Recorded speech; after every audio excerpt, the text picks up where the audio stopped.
அருட்பெருஞ்சோதி அருட்பெருஞ்சோதி தனிப்பெருங்கருணை அருட்பெருஞ்சோதி. அன்பான தாய்மார்களே, சன்மார்க்க பெரியோர்களே, குழந்தைகளே, அனைத்து ஆன்மாக்களுக்கும் இந்த இனிய மகா சிவராத்திரி நாளை முன்னிட்டு நடைபெற்று கொண்டிருக்கின்ற இந்த அற்புத நிகழ்விலே கலந்து கொண்டு இறையருளின் உண்மைத்தன்மை அறிந்து கொள்வதற்காக இங்கே அமர்ந்திருக்கின்ற உத்தம ஆன்மாக்களுக்கு மிக்க பணிவான வணக்கத்தையும் நன்றியும் தெரிவித்துக் கொள்கின்றேன். இன்று நம் மகா சிவராத்திரி என்ற ஒரு விழாவை வருடம் உலகம் முழுக்க எல்லா சிவஸ்தலங்களிலும் கொண்டாடுவாங்க. அந்த மகா சிவராத்திரி எதற்காக உருவாக்கப்பட்டது, எதன் அடிப்படையில் அந்த மகா சிவராத்திரி நாள் கொண்டாடப்படுகின்றது அப்படி என்ற ஒரு உண்மையை நம்முடைய சுத்த சன்மார்க்க நிலையிலிருந்து நாம் மகா சிவராத்திரி என்றது, சிவம் என்பது எங்கே இருக்குதுனாக்கா இருளில் இருக்கிறதுன்னு அர்த்தம். அப்போ இருளில் இருக்கிற சிவத்தை நாம் அறிய வேண்டும். இப்போ அண்டத்தில் அமாவாசை, சூரியன் சந்திரன் நேர்கோட்டில் வரும்போது அது இருட்டாயிடும், அப்போ அமாவாசை.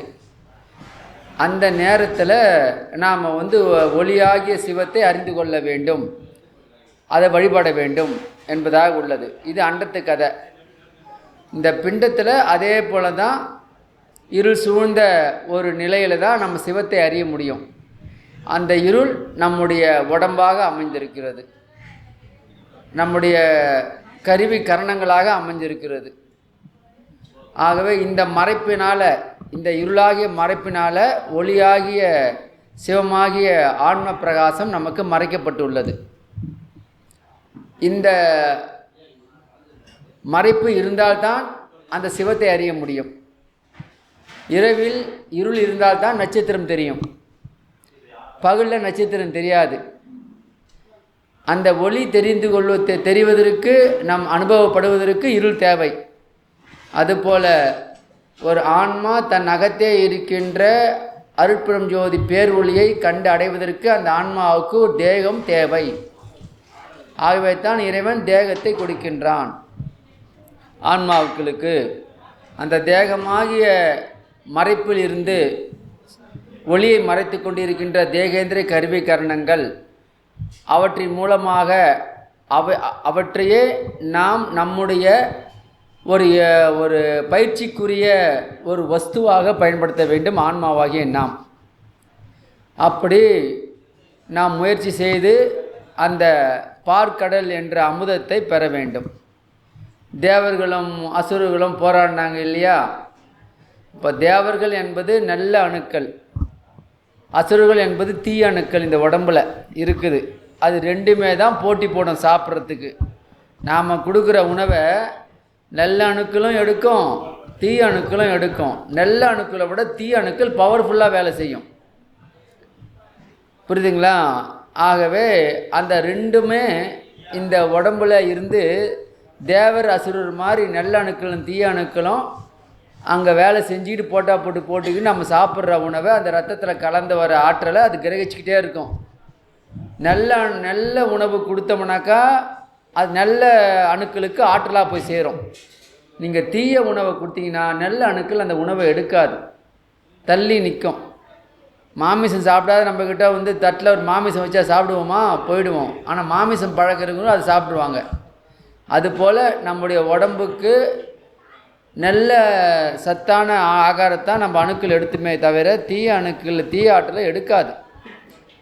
அப்படி நாம் இந்த பயிற்சியின் மூலமாக உண்மையை அறிந்து இந்த இருளாகிய தேகத்தில் குடியிருக்கின்ற நாம் இந்த இருளாகிய தேகத்தை ஒளியாக்க வேண்டும். அது எடுத்த உடனே ஒளியாகுமா அப்படின்னா ஆகாது. ஏனென்றால் சூரியன் அண்டத்தில் இருக்கிற சூரியன் பிரகாசமாக இருந்தால் தான் இந்த பூமி வெளிச்சமாக இருக்கும். அதையே மேகக்கூட்டங்கள் மறைச்சிருந்தாக்கா அந்த பிரகாசம் பூமிக்கு விழாது. அப்போ சூரியனை மறைச்சிருக்கிற அந்த திரைகள் விலகணும், அந்த மேகக்கூட்டங்கள் விலகினாதான் அந்த சூரியனுடைய வெளிச்சம் இந்த பூமிக்கு விழும், பூமி பிரகாசப்படும். அதே போல் இந்த தேகம் விளக்கம் பெறணும் அப்படின்னாக்கா முதல்ல ஆன்மா விளக்கம் பெறணும். இந்த ஆன்ம விளக்கத்துக்கு தான் பெரியோர்கள்லாம் பாடுபட்டாங்க. அது எப்படி விளக்கம் பெற வைக்கணும், எப்படி விளக்கம் செய்ய வைக்கணும்னு பாடுபட்டாங்க. ஆனால் அப்படி பாடுபட்டு உண்மையை கண்டு அந்த ஆன்ம விளக்கத்தோடு நின்றுட்டாங்க. ஏனென்றால் இந்த ஆன்மாவில் குடியிருக்கின்ற சிவஜோதி, சிவபரம்பொருள், அது அனுபவிக்கணும்.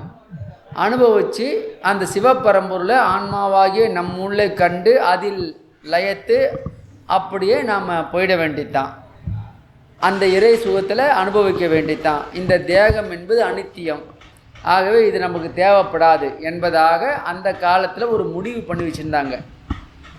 ஆகவே அந்த தேகத்தை பற்றி கவலைப்படலை. தேகம் எத்தனை காலத்துக்கு இருக்குதோ அத்தனை காலம் இருக்கட்டும்.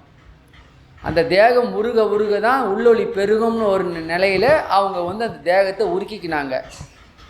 இது யோகநாத சாதனை மூலமாக அது மாதிரி செஞ்சாங்க. சித்தர்கள் இவங்கெல்லாம், யோகிகள்லாம், பக்தர்கள் உருகி உருகி பாடி அந்த பரவசத்தில் தங்களையே மறந்து அந்த நாதாந்த வெளிக்கு அப்பால் வெளிப்படுகின்ற அந்த பரஞ்சோதியில் கலந்து மறைந்து போனாங்க. நிர்விகற்ப சமாதி நிலையை அடைஞ்சாங்க. பஞ்சபூதங்களில் அது வசமாகி அதுங்களை பஞ்சபூத தத்துவங்களை உடம்புல இருக்கிற பஞ்சபூத தத்துவங்களை வென்றுனாங்க. ஜெயிச்சு புறத்தில் இருக்கிற பஞ்சபூதங்கள் வெல்ல முடியும். நம்முடைய பஞ்சபூதங்கள் நம்ம உடம்புல இருக்கிற நிலம், நீர், நெருப்பு, காற்று, ஆகாய தத்துவத்தை வென்றுவிட்டால் புறத்தில் இருக்கிற ஆகாய தத்துவம் தானாகவே நமக்கு கைகூடிடும், அது அடங்கிடும். ஸோ இந்த பஞ்சபூத தத்துவங்கள் உடம்புல இருக்கிற பஞ்சபூத தத்துவங்களை எப்படி வெல்ல முடியும்னாக்கா, முதல்ல நிலம் என்ற அந்த ஆற்றலை நாம் ஜெயிக்கணும். அதுக்கு உணவு தான் கட்டுப்பாடு, அது உணவை தான் ஜெயிக்கணும். உணவை ஜெயிச்சாதான் நில ஆற்றல், நிலம் என்ற ஆற்றல் நமக்கு வசப்படும். பிறகு நில ஆற்றலாகிய அந்த திட உணவிலிருந்து நீர் ஆகாரமாகி அந்த நிலைக்கு போகணும். நீர் குடிக்கிறதே நிப்பாட்டிட்டு நீரே இல்லாமல் வெறும் காற்றுல சுவாசிக்கணும், காற்று மூலமாக வாழணும். அந்த காற்று உடம்புல இங்கே நுரையீரலுக்கு போகிற வரையும் நம்மளுக்கு இந்த உணவும் தேவைப்படும், தண்ணியும் தேவைப்படும்.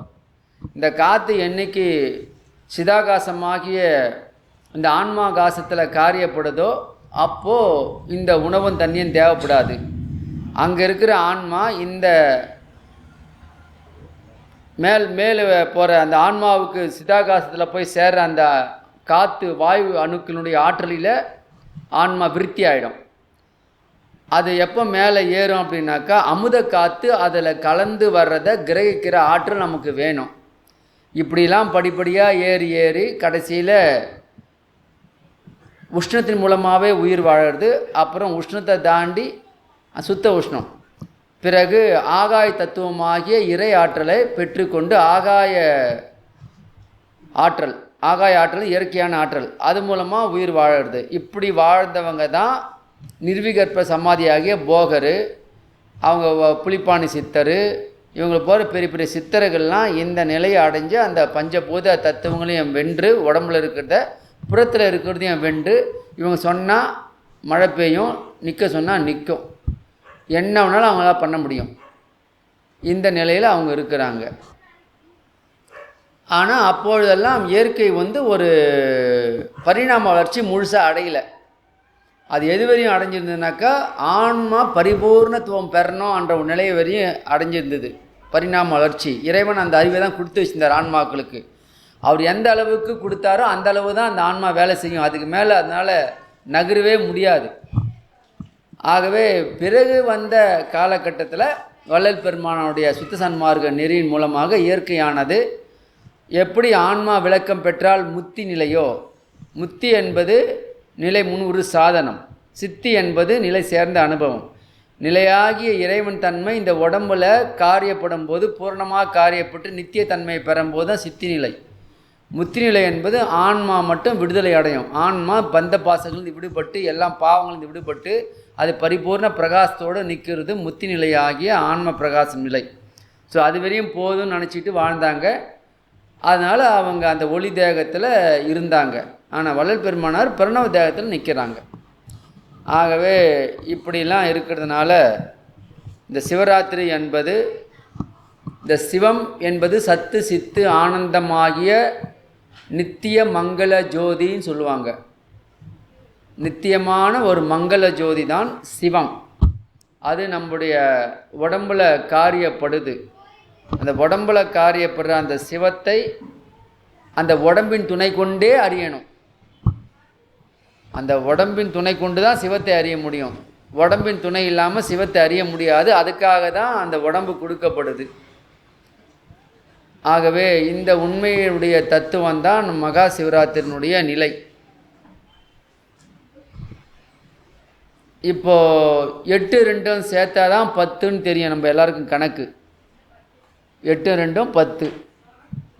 அப்போ 8ஆகிய அகாரத்தோடு 2ஆகிய உகாரத்தை நாம் சேர்த்தோம்னாக்கா 10 என்ற ஆன்ம விளக்கம் உண்டாகும். அப்போ 8 எது 10 2 எதுன்னு தெரிஞ்சுக்கணும். அண்டத்தில் 8 என்பது அகரமாகிய சூரியனையும் உகாரமாகிய சந்திரனையும் குறிக்கும். சிவசக்தியாகிய சூரியன் சந்திரன் ரெண்டும் ஒன்றா சேர்ந்தா, சிவனும் சக்தியும் ஒன்றா சேர்ந்தா மாசுன்னு ஒரு பாடல் வருது. அதுபோல் அந்த சிவசக்தி அம்சமாகிய சூரிய சந்திர அந்த நிலை ஒன்றுபடும் போது அந்த அக்னி தத்துவம் உண்டாகும். சூரியன் சந்திரன் சேர்ந்த அக்னி, சரிங்களா? அதே போல் நம்ம உடம்புல சூரிய கலை சந்திரக்கலை சேர்ந்தாக்கா ஆன்மக்கலை பிரகாசிக்கும். நம்ம உடம்புல இருக்கிற சூரிய கலை சந்திரக்கலை ஒன்றாக இணைஞ்சதுனாக்கா அக்னிக்கலை ஆன்மக்கலை விருத்தியாகும். அப்போ அந்த 8ஆகிய சூரிய கலையும் 2ஆகிய சந்திரக்கலையும் இணைக்க தெரியணும். அதனால தான் 8 2 இணைக்க தெரியலன்னு பெருமான் சொல்கிறாரு. அப்போ அந்த 8 எது 2 எது அப்படின்னு தெரிஞ்சுக்கணும். இப்போ 8 எது அப்படின்னாக்கா, இப்போ எஞ்சான் உடம்புக்கு சிரசு பிரதானம் சொல்கிறோம் இல்லையா? அப்போ 8 என்பது இந்த உடம்பையும் குறிக்கும். இந்த உடம்பு ஏன் குறிக்குதுன்னாக்கா, ஆகாசம் என்பது எஞ்சான் உடம்புல முழுக்க இருக்குது. எஞ்சான் இது முழுக்க ஆகாசம் காரியப்பட்டுருக்கும். ஆகாசம் இல்லாத இடமே கிடையாது. ஆகவே நம்முடைய உடம்பு தத்துவத்தில் ஆகாசம் என்பது 8 அங்குல 8 நிலையில் இருக்குது. ஆகவே அந்த ஆகாசம் ஆகிய இந்த உடம்பில் 2ஆகிய உகார சக்தி வாயு சக்தி மூச்சு உள்ளே போய் வெளியே வருது இல்லையா? இது 2 சூரிய கலை சந்திர கலைன்னு இது 2ம் காரியப்படுது. அது ஜீவசக்தியாக நிற்குது இங்கே நம்ம உடம்புல. ஜீவ சாட்சியாய் விளங்கும் சகச வாழ்வே என்றார் முருகர் பாடலில், தெய்வமணி மாலில். ஜீவ சாட்சியாய் விளங்கும் சகச வாழ்வே. இறைவனை தேடி நம்ம அலையிறோம் இல்லையா? இறைவனை தேட வேண்டிய அவசியமே இல்லை. இந்த ஜீவசக்தி பேசுகிறோம் இல்லையா? இப்போ உயிரோடு நான் இருக்கிறேன் இல்லையா? இதுதான் சிவம். சிவம் உள்ளே இருக்கிறதுனால நான் பேசின்னு இருக்கிறேன். அப்போ சிவத்தை ஏன் தேடி எங்கே போனோம்? நம்ம உயிர் தான் சிவம், நம்ம ஜீவன் தான் சிவம். முருகா, நீ ஜீவசக்தியாக நிற்கிற என் உடம்புல, நீ சகச வாழ்வு, இந்த சகஜமான இந்த வாழ்க்கையில் நீ என்னுடைய ஜீவசக்தியாக இருக்கிறேன்றார். அப்போ படிக்கிறோம் கேட்குறோம், அதனுடைய பொருள் தெரியல, தெரிஞ்சாலும் அதில் லயிக்க மாட்டேன்றோம். அது பாடினார் அவர் அனுபவத்தில், நமக்கு சாமி வெளியில் தான் அப்படின்னு முடிவு பண்ணிக்கிறோம். ஆகவே ஒவ்வொருவரும் தன்னுடைய ஜீவ சக்தியை உணர வேண்டும். நம்முடைய ஆன்மாவை நாம் வணங்க வேண்டும். இதுதான் உயிருள் யாம் எம்முள் உயிர்னு பெருமானார் இங்கே சொல்கிறார். உயிருள் யாம்னாக்கா உயிருக்குள்ளே நான் இருக்கிறேன்னு இறைவன் சொல்கிறாரு. அப்போ உயிருக்குள்ளே நான் இருக்கிறேன்னாக்கா என்னுடைய உயிரில் தான் அப்போ இறைவன் இருக்கிறாரு அவர் சொல்கிறாரு. அப்போ என்னுடைய உயிரில் தான் நான் இறைவனை அனுபவிக்க முடியும். உங்கள் உயிரில் இருக்கிற கடவுளை நான் அனுபவிச்சுட்டு இருக்க முடியும்? நான் தேட முடியாது. அப்போ உயிருள் யாம், அப்போ உன்னுடைய உயிராகிய ஆத்மாவில் நான் இருக்கிறேன்டா, நீ கண்டுபிடின்றார். அப்போ எப்படி கண்டுபிடிக்கிறது? அப்போ ஆன்மா என்பது ஒரு அணு. அந்த அணு என்பது எப்படின்னாக்கா அணுவுக்கு விட கண்ணுக்கு புலப்படாது ஆன்மா, அவ்வளவு சிறுசு. ஆனால் அது ஒரு நட்சத்திர பிரகாசமாக நம்ம தியானத்தில் பார்க்கலாம். அது பன்மடங்கு பெருக்கி எப்படி நம்ம பைனாகுலரை வச்சு பார்த்தாக்கா பன்மடங்கு பெருகுத ஒரு அணு, அதுபோல் அகநிலையில் இருக்கிற இறைவன் தன்னுடைய ஆன்ம சொரூபத்தை விருத்தி செய்து காட்டுறார். நமக்கு இந்த நிலையில் இருக்குதுன்னு காட்டுறாரு. இல்லைன்னா தெரியறதுக்கு வாய்ப்பே இல்லை, அருகி தான் கிடக்கும். ஆகவே அந்த ஆன்மாவுக்குள்ளே நான் இருக்கிறேன், உன் உயிராகிய ஆன்மாவுக்குள்ளே நான் இருக்கிறேன், என்னை நீ கண்டுபிடி, என்னை தேடி அடையும். அப்போது ஆன்மாவுக்குள்ளே நமக்குள்ளே இருக்கிற இறைவனை நம்ம கண்டுபிடிக்கணும்னாக்கா அதுக்கு என்ன வழி, என்ன பயிற்சி, என்ன முறை அப்படின்னாக்கா, நாம் என்ன பயிற்சி செய்தாலும் சரி, என்ன பயிற்சி செய்தாலும் சரி, அதெல்லாம் ஒரு சூதான வழி தான், நேர் வழி கிடையாது.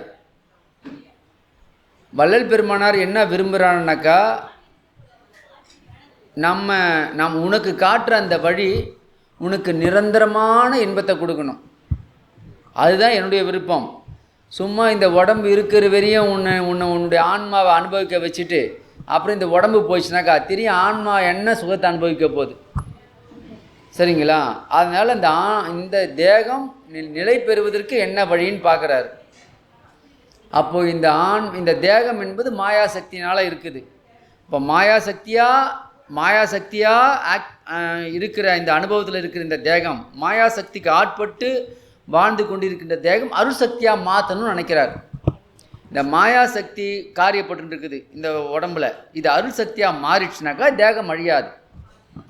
அப்போ இது அருள் சக்தியாக மாறினோம்னாக்கா, அருள் என்பது இயற்கை. யாருடைய இயற்கை? இறைவனுடைய இயற்கை. அப்போ இறைவனுடைய இயற்கை தன்மையாக இருப்பது அருள். கடவுள் அருள் செய்ய மாட்டாரா? கடவுளே உனக்கு கண் இல்லையா, எனக்கு அருள் செய்ய மாட்டியா அப்படின்னா நீ கருணை காட்ட மாட்டியான்னு அர்த்தம். அப்போ கடவுள்கிட்ட கருணையை எதிர்பார்த்து நிற்கிறோம். இப்போ கடவுள்கிட்ட கருணையை எதிர்பார்த்து நிற்கிற நாம், அவருடைய தன்மை கருணை தன்மையாக இருக்குது, தயவு தன்மையாக இருக்குது, ஜீவகாரணி தன்மையாக இருக்குது கடவுளுடைய உண்மை நிலை.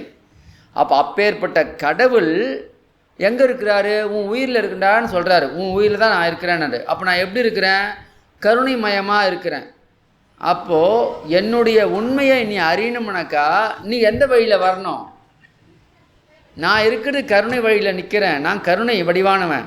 அப்போ என்ன நீ கருணையின் மூலமாக தான் அடைய முடியும். அப்போ இதுதான் இந்த கருணையை அடிப்படையாக வச்சு தான் நம் உயிரில் இருக்கிற இறைவனை சரியாக அனுபவிக்க முடியும், தெளிவாக அனுபவிக்க முடியும். யோக சாதன முறைகள் மூலமாக, வாசி யோகம் மூலமாகலாம் அறிந்து அந்த இதெல்லாம் அனுபவிக்கலாம். ஆனால் இந்த தேகம் சமாதி நிலையை தான் அடையுமே காண்டி நித்திய நிலையை, சத்திய தன்மையை பெறாது. இந்த தேகம் அழிவுறும். இதுதான் வள்ளல் பெருமானார் காட்டுற சுத்த சன்மார்க்கத்தினுடைய உண்மை தன்மை. இது சாத்தியமானா சாத்தியம் சொல்லி தான் அவர் முடிச்சிருக்கிறார். அவர் முடிச்சது இருக்கட்டும், நாம் கொஞ்சம் ஆராய்ச்சி பண்ணணும். என்ன ஆராய்ச்சி பண்ணணும்னாக்கா, சத்விசாரம் பண்ணாதான் உண்மையை விளங்கும். சத்விசாரம் பண்ணாமல் உண்மை விளங்காது. கற்றேன் சிற்றம்பல கல்வி, இந்த பாடலை கேட்டாவே உங்களுக்கு தெரியும். கற்றேன் சிற்றம்பல கல்வி கற்று கருணை நெறி உற்றேன் என்றும் சாகாமல் ஓங்கும் ஒளி வடிவம் பெற்றேன். அவர் ஒளி வடிவம் பெற்றாராம். எப்போ ஒளி வடிவம் பெற்றாராம்? கருணை நெறியில் நின்ன பிறகுதான். கருணை நெறியில் பொருந்தி இருந்தாராம். இந்த கருணை நெறி எப்போ அவருக்கு பொருத்தம் ஆயிடுச்சுனாக்கா, சிற்றம்பல கல்வியை படித்தாராம். சிற்றம்பல கல்வி படித்த பிறகுதான் அவருக்கு கருணை நெறி என்ற தயவு நெறி, ஜீவகாரண நெறியை அவருக்கு கிடைச்சிது.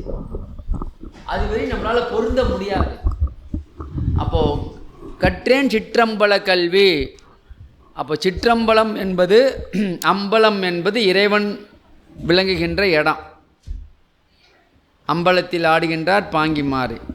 அப்போ அம்பலம் என்பது இங்கே அவருக்கு எது இடம்னாக்கா அம்பலம் என்னக்கா அவருக்கு அம்பலம் வந்து ஆன்மாக்கள் தான். அந்த ஆன்மாவில் தான் அவர் காரியப்படுறாரு. அப்போது இறைவனுடைய அந்த சிற்றம்பல கல்வியை நாம் எங்கே படிக்க முடியுமுனாக்கா நம்ம அகநிலையில் பொருந்தி சத்விசாரம் பண்ணணும்.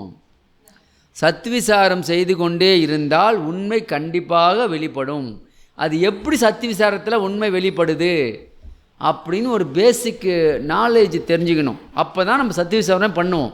அட சத்விசாரன்றாங்கய்யா, என்னன்னே விளங்க மாட்டேந்தியா. இதோ நான் வந்து உட்காந்துருக்குறோம், சத்விசாரம் தானே, நீங்கள் பேசுகிறீங்க, நாங்கள் கேட்குறோம், இதான் சத்விசாரம். ஐயா, நான் சத்விசாரம் செய்து அறிந்து கொண்ட உண்மையை உங்களுக்கு பகிர்கின்றேன், அவ்வளோத்தான். நான் தனிப்பட்ட முறையில் சத்விசாரம் பண்ணேன், அதில் வந்த ரிசல்ட்டை வச்சு தான் உங்கள்கிட்ட பேசுகிறேன். வெறும் ஏட்டை படிச்சுட்டு பேசலை. இங்கே ஏட்டை படிச்சுட்டு பேசினா உங்களுக்கு விளங்காது, உங்களுக்கு அழுத்தமாக என்னால் பதில் சொல்ல முடியாது, உங்களுடைய ஆன்மாவில் என்னால் போய் பதிய வைக்க முடியாது. நான் புக்கை படிச்சுட்டு பேசணும்னாக்கா, புக்கு படித்தது உண்மை தான், அதில் இருக்கிற உண்மை என்னன்னு என்னுடைய அனுபவத்தில் நான் இறைவன் எனக்கு அனுபவிக்க வச்சிருக்கிறாரு. அந்த உண்மையினால் வர வார்த்தை தான் உங்களுக்கு போய் சேரும். ஏட்டு சுரக்கா கறிக்கு உதவாது. அந்த ஏட்டில் இருக்கிற சுரக்காவை பார்த்தோம், அதை சமைக்க முடியுமா? நான் உண்மையான சுரக்காவை போய் கடையில் வாங்கி தான் சமைக்கணும். அதுபோல் ஏட்டில் படித்த உண்மையை அனுபவத்தில் கொண்டாடணும். அப்போது அந்த அனுபவத்தில் எப்போ வரும் அப்படின்னாக்கா சத்விசாரம் பண்ணால் வரும். அப்போ சத்விசாரம் என்பது என்ன என்றால், இந்த சிரசில் உள்ள அணுக்கள், அறிவு அணுக்கள் ஒன்று இருக்குது, அது அறிவே வடிவானது. பகுத்தறிவுன்றமில்ல, பகுத்தறிவை மொத்தமாக அது ஸ்டாக் பண்ணி வச்சுருக்குது. அது உள்ள பொக்கிஷம் புதையல் கிடக்குது. ஆனால் அந்த புதையில நீங்கள் எப்படி வரும்? புதையல் தோண்ட தோண்ட தானே வரும். மேலேயாவா புதையல் இருக்கும்? அதுக்கு புதையலே பேர் கிடையாது. புதையல் என்பது புதைந்து இருப்பதுன்னு பேர். அப்போ புதைந்து இருக்கிற புதையில எடுக்கணும்னாக்கா பள்ளம் தோண்டி தான் எடுக்கணும், ஆழமாக. அப்போது எடுக்கிறதுன்றது அதான் கவ்வி எடுத்தல், கள்ளி எடுத்தல். கல்வி, கல் தோண்டி, வி அருள். அருளை நீங்கள் தோண்டி தான் எடுக்க முடியும். எதை தோண்டணும்? அறிவை தோண்டணும், ஆத்ம அறிவை தோண்டணும். நீங்கள் அந்த ப்ரெஷர் கொடுக்க தான், நீங்கள் எந்த அளவுக்கு ப்ரெஷர் கொடுக்குறீங்களோ, எந்த அழுத்தம் கொடுக்குறீங்களோ அணுக்களுக்கு, அந்த அணுக்கள் பிரசவம் பண்ணும் தன்னுடைய ஆற்றலை. அதுக்கு அழுத்தம் கொடுக்க தான் அது மேலே வரும். பலூனை ஊதிக்கினே இருந்தால் பட்டுன்னு வச்சு போதா? காற்று அதனுடைய தாங்காமல் 10 மாதமான பிரசவம் ஆகிப்போதா? தாய்மார்களுக்கு குழந்தை வந்துடுதா? அது போல் அது வளர வளர வளர ஒரு குறிப்பிட்ட வளர்ச்சி முழுசு பெற்றோன்னு குழந்தை பிறந்துடுது. அதுபோல் நம்முடைய அறிவு அணுக்கள் அதுக்கு லோடு கொடுக்க தான், சத்விசாரம் பண்ண தான் அது கேள்வி. சத்விசாரம் என்பது அதை கேள்வி கேட்குறோன்னு அர்த்தம். இப்போ தனிமையில் உட்காந்து நான் யார், எனது உண்மை என்ன, கடவுளின் உண்மை என்ன, இருக்கின்ற போதும் படுக்கின்ற போதும் சதா ஆண்டவரை நினைத்து எனக்கு உண்மை தெரிவிங்கன்னு சொல்கிறாருல்ல, அதுக்கு பேர் என்ன? அது சத்விசாரன்னு பேர். அதை நீங்கள் தனிமையில் உட்காந்தா இந்த காலகட்டத்துக்கு பொருந்தும், 4 பேரோட உட்காந்தாலாம் பொருந்தாது. இப்போ 4 பேரில் நான் சொல்கிறேன்னாக்கா, நான் சத்விசாரம் பண்ணி என்ன உணர்ந்தனோ அதை தான் உங்களுக்கு கொட்டிக்கிட்டு இருக்கிறேங்க. அதை நீங்கள் கிரகிச்சுக்கிட்டு நீங்கள் போய் உட்காரணும் தனியாக.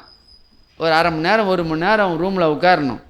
உட்காந்து கண்ணாடிக்கு முன்னாடி உட்காந்து பேசணும். யார்கிட்ட பேசுவீங்க?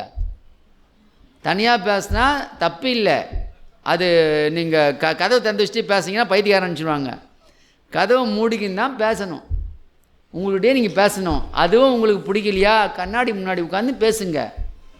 அங்கே யார் இருக்கிறாங்க? ஏன் பெண்பால் கண்ணாடி பயிற்சி பண்ணார்? இங்கே இருக்கிறது என் உடம்பு கிடையாது, இங்கே இருக்கிற ஜீவசக்தி எந்த கிடையாது, நான் பெற அனுபவம் எந்த கிடையாது. எல்லாம் உள்ளே இருக்கிறவர் இந்த உடம்பை உருவாக்குனார் கருவறையில். இதற்குரிய ஜீவ ஆற்றலை அவர் கொடுத்தாரு, அவருடைய ஆவியை ஊதனார். அவருடைய ஆவி தான் நம்ம ஜீவசக்தியாக நிற்குது. அவர் கொடுக்குறாரு அனுபவத்தை, நம்முடைய பக்குவத்துக்கு ஏற்ற மாதிரி நம்மளை கொண்டு போகிறார். ஆனால் பார்க்குறது என்னமோ நாம் தான் எல்லாம் பண்ணுற மாதிரி தெரியும். ஆனால் உண்மை அது இல்லை. அது எப்போ புரியும்னாக்கா, ஒரு குறிப்பிட்ட நிலை வந்தவுடனே தான் நல்லுக்கு நம்ம அறிவுக்கே அது புலப்படும். ஐயோ நம்ம கதை கிடையாது, எதுவுமே எல்லாம் இறைவனுடைய கதையாக போகுது அப்படின்றத புரிஞ்சு உணர முடியும். பாட்டுவித்தால் பாடுகின்றேன், பணிவித்தால் பணிகின்றேன், கூட்டுவித்தால் கூடுகின்றேன், குழைவித்தால் குழைகின்றேன், குறித்த ஊனை ஊட்டுவித்தால் உண்ணுகின்றேன், உறங்குவித்தால் உறங்குகின்றேன், உறங்காது என்றும் ஆட்டுவித்தால் ஆடுகின்றேன், அந்தோ இச்சிறியேனால் ஆவது என்ன. என்கிட்ட ஒன்றுமே இல்லை. இது எப்போ சும்மாவே சாதாரண நிலையில் அனுபவப்படாது. அப்படி சொன்னோம்னா நம்மளே பைத்தியக்காரன் ஆகிட்டோன்னு அர்த்தம். நாம் இந்த அனுபவத்தை பெற வரையும் நான் தான், எனது தான், என்னுடைய தான், அப்படி தான் ஓடும், அப்படி தான் வாழணும். ஆனால் வாழ்ந்து வாழ்ந்து சத்விசாரம் பண்ண தான் உங்களுக்கு சத்விசாரத்தில் ஒரு உண்மை தெரியும். என்ன உண்மைனா நம்மை பற்றிய ஒரு உண்மை தெரியும். என்ன உண்மை தெரியும்னா கடவுள் அருளை அடையணும் தான் நம்ம சத்விசாரம் பண்ணோம். அப்போது உள்ளே இருக்கிற இறைவன் பாடம் எடுப்பார். உங்கள்கிட்ட இவ்வளவு பிரச்சனை இருக்குது, இவ்வளவு துரிசு இருக்குது, இவ்வளவு அழுக்கு இருக்குது, இவ்வளவு பாவ பதிவுகள் இருக்குது, இதையெல்லாம் வச்சுக்கின்னு என்னை அடையணும்னு நினைக்கிறல்ல, முதல்ல உன்னுடைய குணத்தை மாற்றுன்னுவார். சத்தியமாக சொல்லுவார், உணர்த்துவார். முதல்ல உன் குணத்தை மாற்று. உன்னுடைய குணம் சரியில்லை, அது அருள் குணமாக மாற்று. அப்படி மாற்றினாக்கா நீ நினைக்கிறது சித்தி ஆகும். அப்போ அருள் குணம் ஆகுது அண்ணாக்கா உடனே ஆகிட போகிறதில்ல.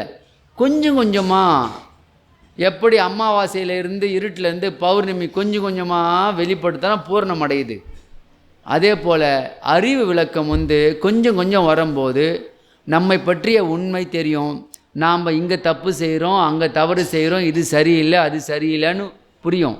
அதே நேரத்தில் வள்ளல் பெருமானுடைய உன்னுடைய பகுதி திருவுட்பா இதையெல்லாம் பாடி பாடி அதில் இருக்கிற உண்மையை நாம் தோண்டி எடுக்கணும். தெரியலையா, அவர்கிட்டே விண்ணப்பம் பண்ணணும், நமக்கு உண்மையை சொல்லுவார். எப்படி கொஞ்சம் கொஞ்சமாக கிஞ்சித்து கிஞ்சித்து கிஞ்சித்து பாடுபட்டு சேர்க்கிற சொத்து தான் அறிவு சொத்து, சும்மா கிடையாது.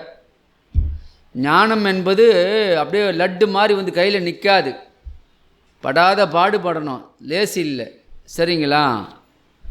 ஆகவே இப்படிலாம் பாடுபட்டு சேர்த்த பொருளை நாம் எப்படி பாதுகாக்கணும்? பக்குவமாக பாதுகாக்கணும். அதுக்கு இந்த உடம்பும் தேவை, நல்ல பொறுமையும் அடக்கமும் தேவை. இல்லைன்னு வச்சுக்கோங்க, வீணாக போயிடும் சம்பாதிச்சது.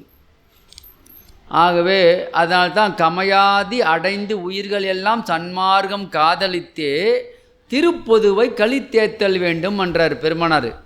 கமையாதி அடைந்து உயிர்கள் எல்லாம் சன்மார்க்கம், கமையாதி என்றால் அடக்கம் பொறுமைன்னு பேர்.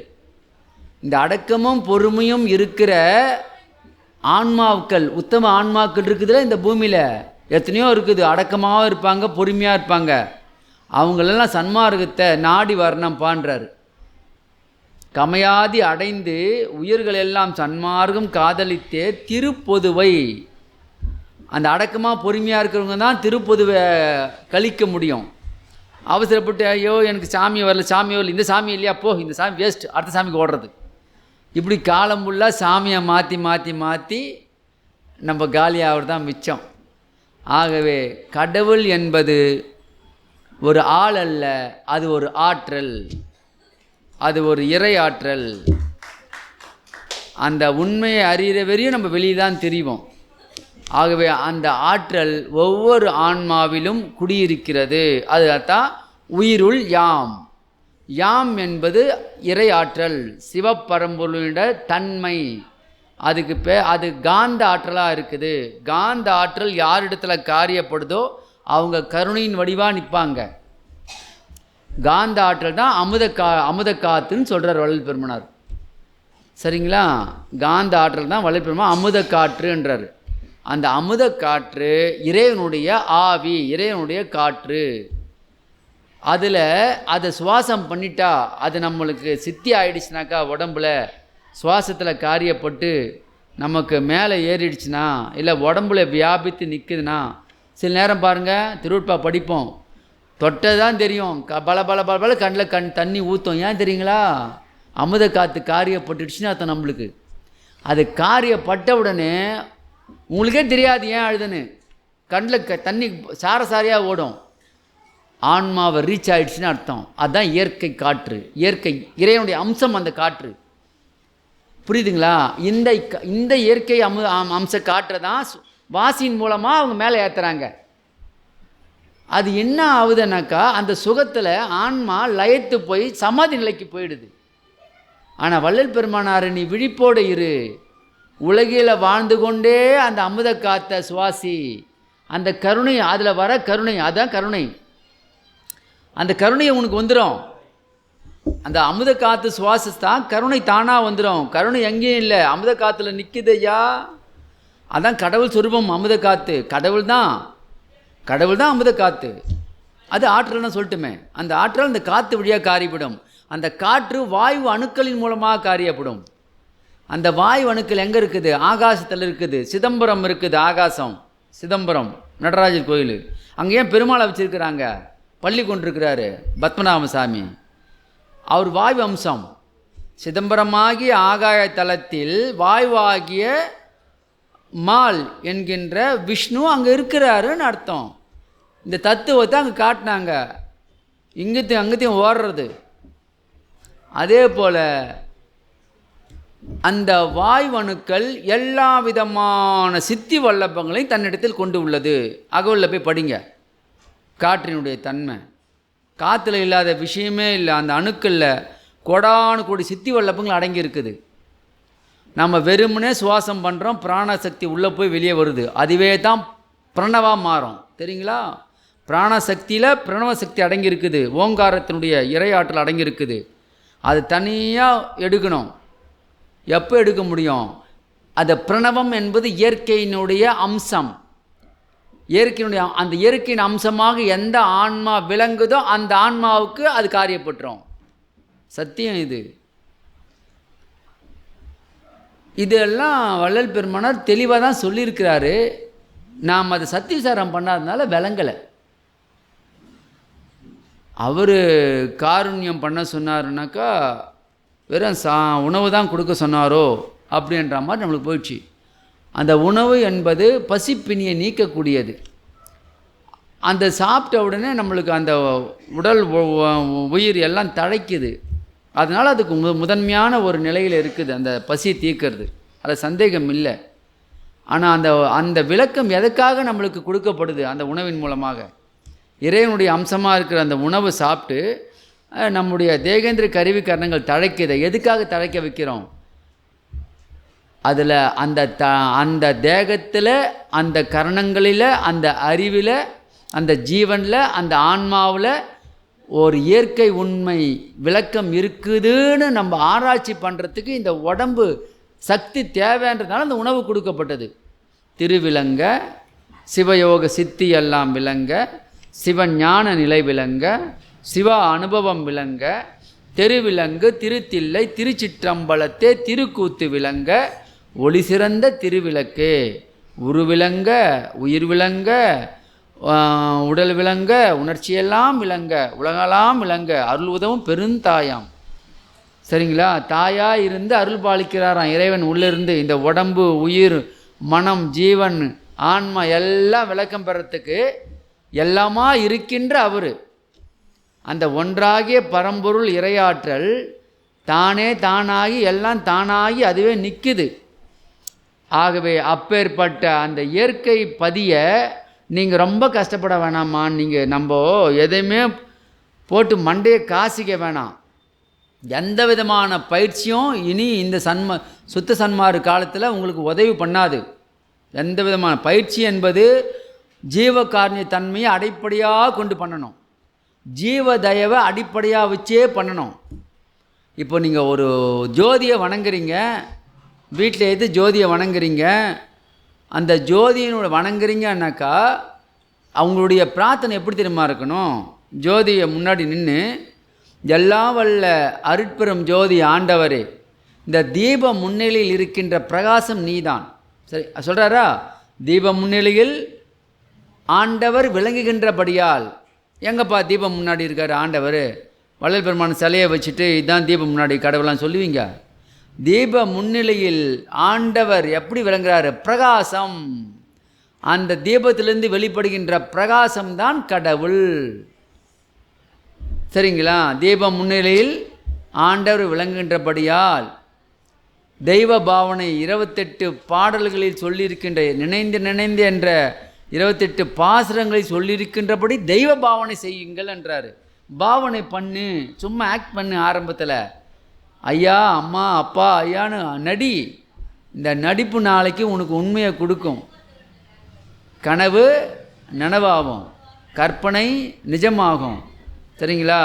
நீ எதை நினைக்கின்றாயோ அதுவாக மாறுவாய். அதுபோல் அப்படி நான் பாடலில் சொல்லியிருக்கின்ற உபதேசத்தின்படி நீ அதை ப்ராக்டிஸ் பண்ணு. அப்படி பண்ணி பண்ணி பாருங்கள். சும்மா ஒரு நாள் 2 நாள் வராது. நீங்கள் 10 வருஷம் 5 வருஷம் பண்ணி ஆகணும் குறைஞ்சது. ஏன்னா அப்படி பண்ணதுனால சொல்கிறேன். அப்படியெல்லாம் பாடுபட்டு சேர்த்து சேர்த்து சேர்த்து சேர்த்து கொஞ்சம் கொஞ்சமாக இப்போ தான் அதுக்கான ஒரு ரிசல்ட்டு கொஞ்சம் கொஞ்சமாக கிடைக்குது. மொத்தமாக கிடைக்கல. அந்த கொஞ்சத்திலே ஒரு ஆனந்தம். இன்னும் அது மொத்தமாக கட்சி போச்சுன்னா வேலையே முடிஞ்சுது. சரிங்களா? அதுக்கு அடுத்த ஸ்டெப்பு இந்த உடம்பு தான் நிற்க வைக்கணும். இப்போதைக்கு உயிர் இன்னும் வேலை செய்யுது. இந்த உடம்பை காப்பாற்றணும். இந்த உடம்பை பொன் போல் காப்பாற்றுங்க. தங்கத்தை காப்பாற்றுறீங்கள? டிவியில் போடுறோம் இன்றைக்கி சவரன் ஏறுதுன்னு. ஐயோ ஏறி போயிச்சா? அப்போ நம்ம சேர்த்து வச்சது கொஞ்சம் ஏறி இருக்குதுன்னு அர்த்தம். ஒரு சந்தோஷம். இறங்கி போச்சா? ஐயோ இவ்வளோ இறங்கி போச்சா நம்ம சேர்த்து வச்சது அப்படின்னு ஒரு கணக்கில் போயிட்டு இருக்கு இல்லையா? அப்படி அந்த பொண்ணை போல் தங்கம் போல் இந்த உடம்பை காப்பாற்றணும். எதுக்கென்றால் இந்த உடம்பு தான் அருளை அடைவதற்கு சாதக சகாயமாக உள்ளது. இந்த உடம்பு மட்டுப்பட்டு விட்டால் கடவுளை பற்றியே நினைக்க மாட்டீங்க. இந்த உடம்பு மட்டுப்பட்டு விட்டால் கடவுளுடைய அருளை பெறுவதற்கு தடையாக இருக்கும் அப்படின்னு தான் இந்த விஷயம் சொல்கிறாங்க. அப்போது உயிருள் யாம் என்பது கடவுள் உயிராகிய நம்முள் இருக்கின்றார் என்பதை உணர்ந்து கொள்வதற்கு சத்விசாரம் செய்து அந்த சத்விசாரத்தின் மூலமாக ஆன்மாவாகிய நம்முடைய உண்மையை உணர்ந்து அந்த உண்மையில் என்ன இருக்கிறதுனாக்கா அந்த இறைவனுடைய உண்மை தயவு வடிவாக இருக்கிறதுனால நாமும் தயவுடையவர்களாக இருந்தால்தான் அருளை அடைய முடியும் என்ற ஒரு உண்மை நிலை விளங்கும். இதுதான் உயிருள் யாம். உயிருள் எம்முள் உயிர் அப்படின்றாரு.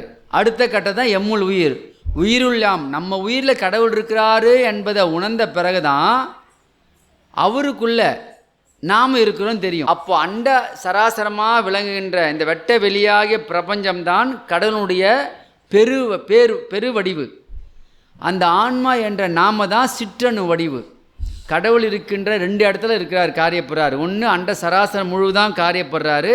அது அவருடைய பெருவடிவு, பெரிய வடிவு, பெருஞ்சோதி வடிவு. அதில் நாம் அணுக்களாக இருக்கிறோம். அண்ட பெருவெளியாகிய பெருவடிவாகிய அருட்பெருஞ்சோதியினுடைய அம்சத்தில் நாம் ஒரு அணுவாக இருக்கிறோம், ஒரு சின்ன புள்ளியாக இருக்கிறோம். இதுதான் என்னுள் உயிர். இந்த அனுபவத்தை அப்புறம் தான் பெறுவோம். எப்போ பெறுவோம்? சிற்றணு, ஆன்ம சிற்றணுவான வடிவில் இறைவன் நம்ம உள்ளே இருக்கிறாரு அப்படி அனுபவிக்கணும். அந்த அனுபவத்துக்கு நாம் செய்ய வேண்டியது சத்விசாரம்தான். அப்போது கற்றேன் சிற்றம்பல கல்வி கற்று கருணை நெறி உற்றேன். அப்போ கருணை நெறி என்கின்ற குரு அருள் நெறி, குரு நெறிக்கே என்னை கூட்டி கொடுத்தது. அப்போ குருநெறி என்ற இறைநெறிக்கு கூட்டி கொடுத்தது ஏன்னா சிற்றம்பல கல்வி தான் கூட்டி கொடுக்கும். அப்போ சிற்றம்பல கல்வியை பயின்றாதான் உங்களுக்கு கருணை நெறியை உங்களுக்கு பொருந்தும். தயவுனா என்னன்னே தெரியும். அப்போ தயவு ஏன் வரல அப்படின்னாக்கா ஒருமை இல்லாதனால தயவு வரலன்றாரு. அந்த ஒருமை என்பது என்ன? சிற்றம்பல கல்வியை படிக்கணும். அம்பலத்தில் ஆடுகின்றார் பாங்கி மாறே. அந்த அம்பலம் என்ற ஆன்மாவில் போய் நம்ம பாடம் படிக்கணும். அதுதான் சத்திவிசாரம் பேர்.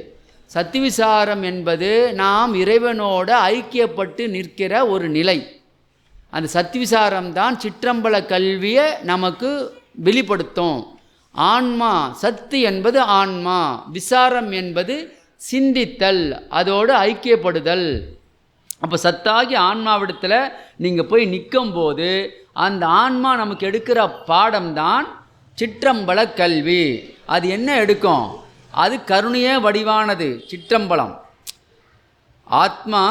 ஆத்மாவுக்குள்ளே இருக்கிற இறைவன் இயற்கை உண்மை பெரும்பதி கருணையே வடிவான், தனிப்பெரும் கருணை. அந்த தனிப்பெரும் கருணையாக கடவுள் என்ன எடுப்பார் கிளாஸ்? உங்களுக்கு கருணையை பற்றி எடுப்பார். கருணை ஒன்று தாண்டா என்னை அடையிறதுக்கு சகாயமாக இருக்குதுன்னு சொல்லுவார். அப்போது அந்த கருணை நெறி நமக்கு பொருந்தும். அதில் நாமளே பொருந்துருவோம், ஐயோ கடவுள் சொல்லிட்டாரேன்னு. ஆகவே கற்றேன் சிற்றம்பல கல்வி கற்று கருணை நெறி உற்றேன் என்றும் சாகாத ஓங்கும் ஒளி வடிவு பெற்றேன் பிறநிலை உலகில் பிறநிலை பற்றேன் சிவானந்த பற்றேன பற்றினேனே. ஆக இந்த உயிருள்ளாம் எம்முள் உயிர் இவை உணர்ந்தே உயிர் நலம் பரவுக. அப்போ உயிர் நலம் பரவணும். உயிருக்குள்ளே உயிராகிய உங்களுக்குள்ளே நான் இருக்கிறேன், நானாகி எனக்குள்ளே உயிருங்க இருக்குது, நீயும் அதில் இருக்கிற. அப்படி இருக்கும்போது உயிரினுடைய நலத்தை பாராட்டு, உயிருடைய நலத்தை செய்யி, மற்ற உயிருக்கும் நன்மை செய்யி, உன் உயிருக்கும் நன்மை செஞ்சுக்கோ. உன் உயிருக்கு நன்மை என்பது என்னை பாராட்டி சீராட்டி வளர்ப்பது உன் உயிரில், சரிங்களா? மற்ற உயிரில் என்ன பாராட்டுறதுன்றது அதுங்க உன்னை போல மாயா சக்திக்கு ஆட்பட்டு துன்பத்தில் இருக்குது. நீ படுற துன்பம், அதே துன்பம் தான் அதுங்களுக்கும். நீயும் மாயாசக்தியில் இருக்கிற, அதுவும் மாயாசக்தியில் இருக்குது.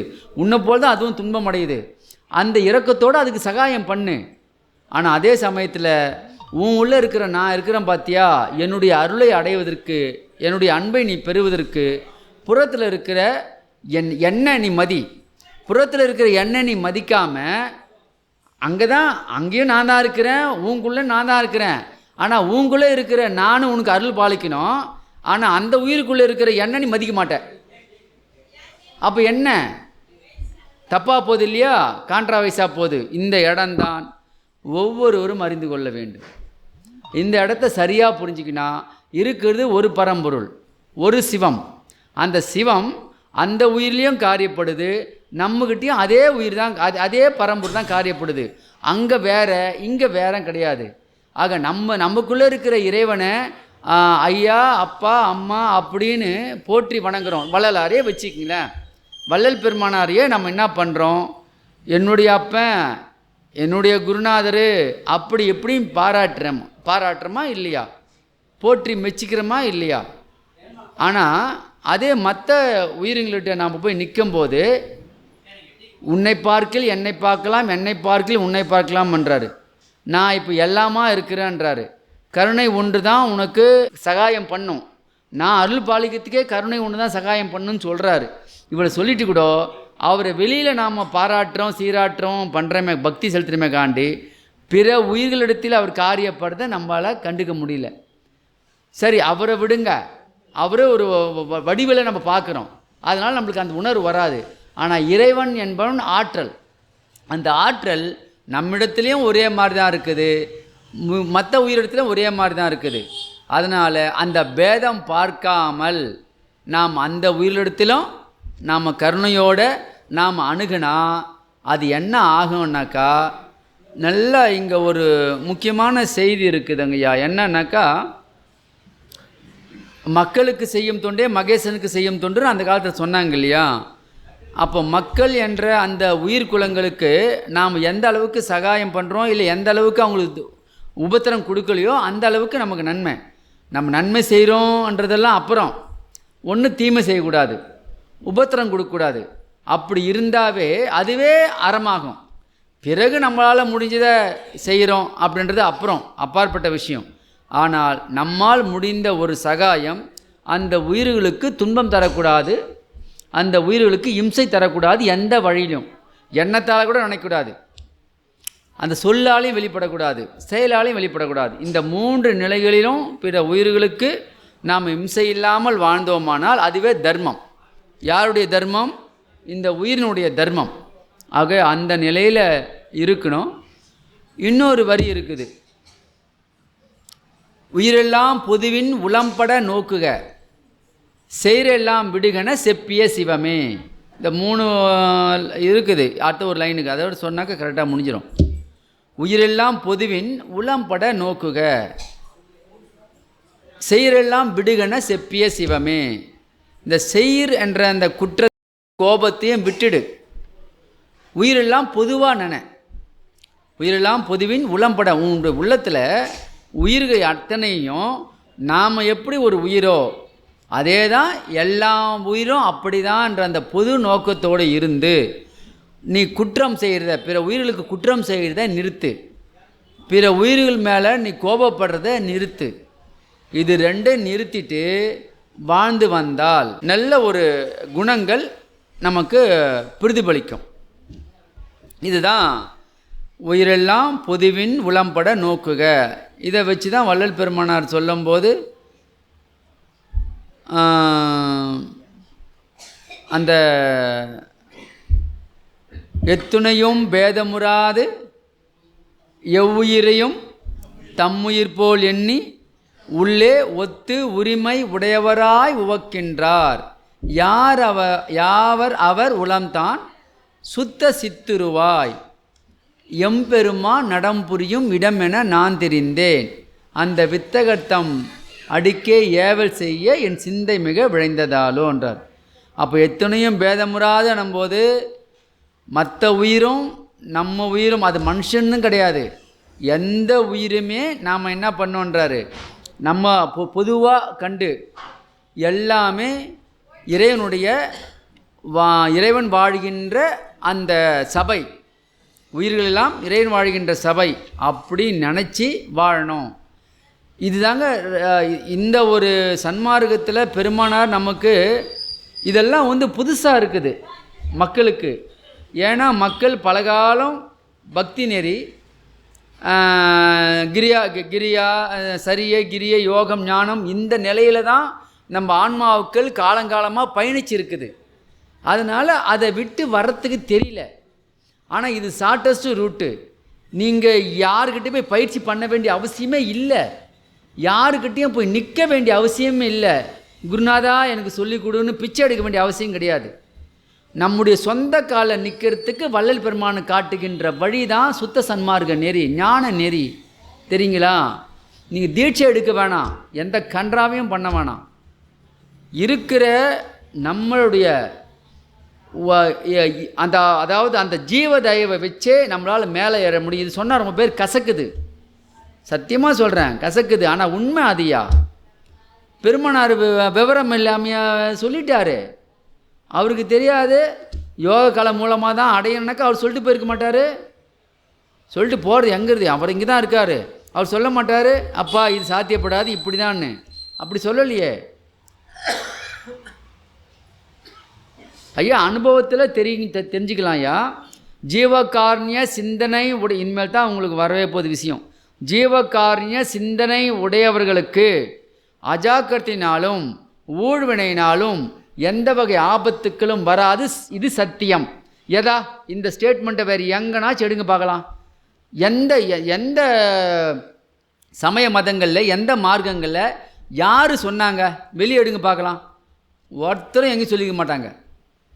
ஜீவகாருண்ய சிந்தனை உடையவர்களுக்கு அஜாக்கிரத்தினாலும் ஊழ்வினை விதிப்படி நீ சாகணுன்றா கூட சாவு வராதுன்றார்.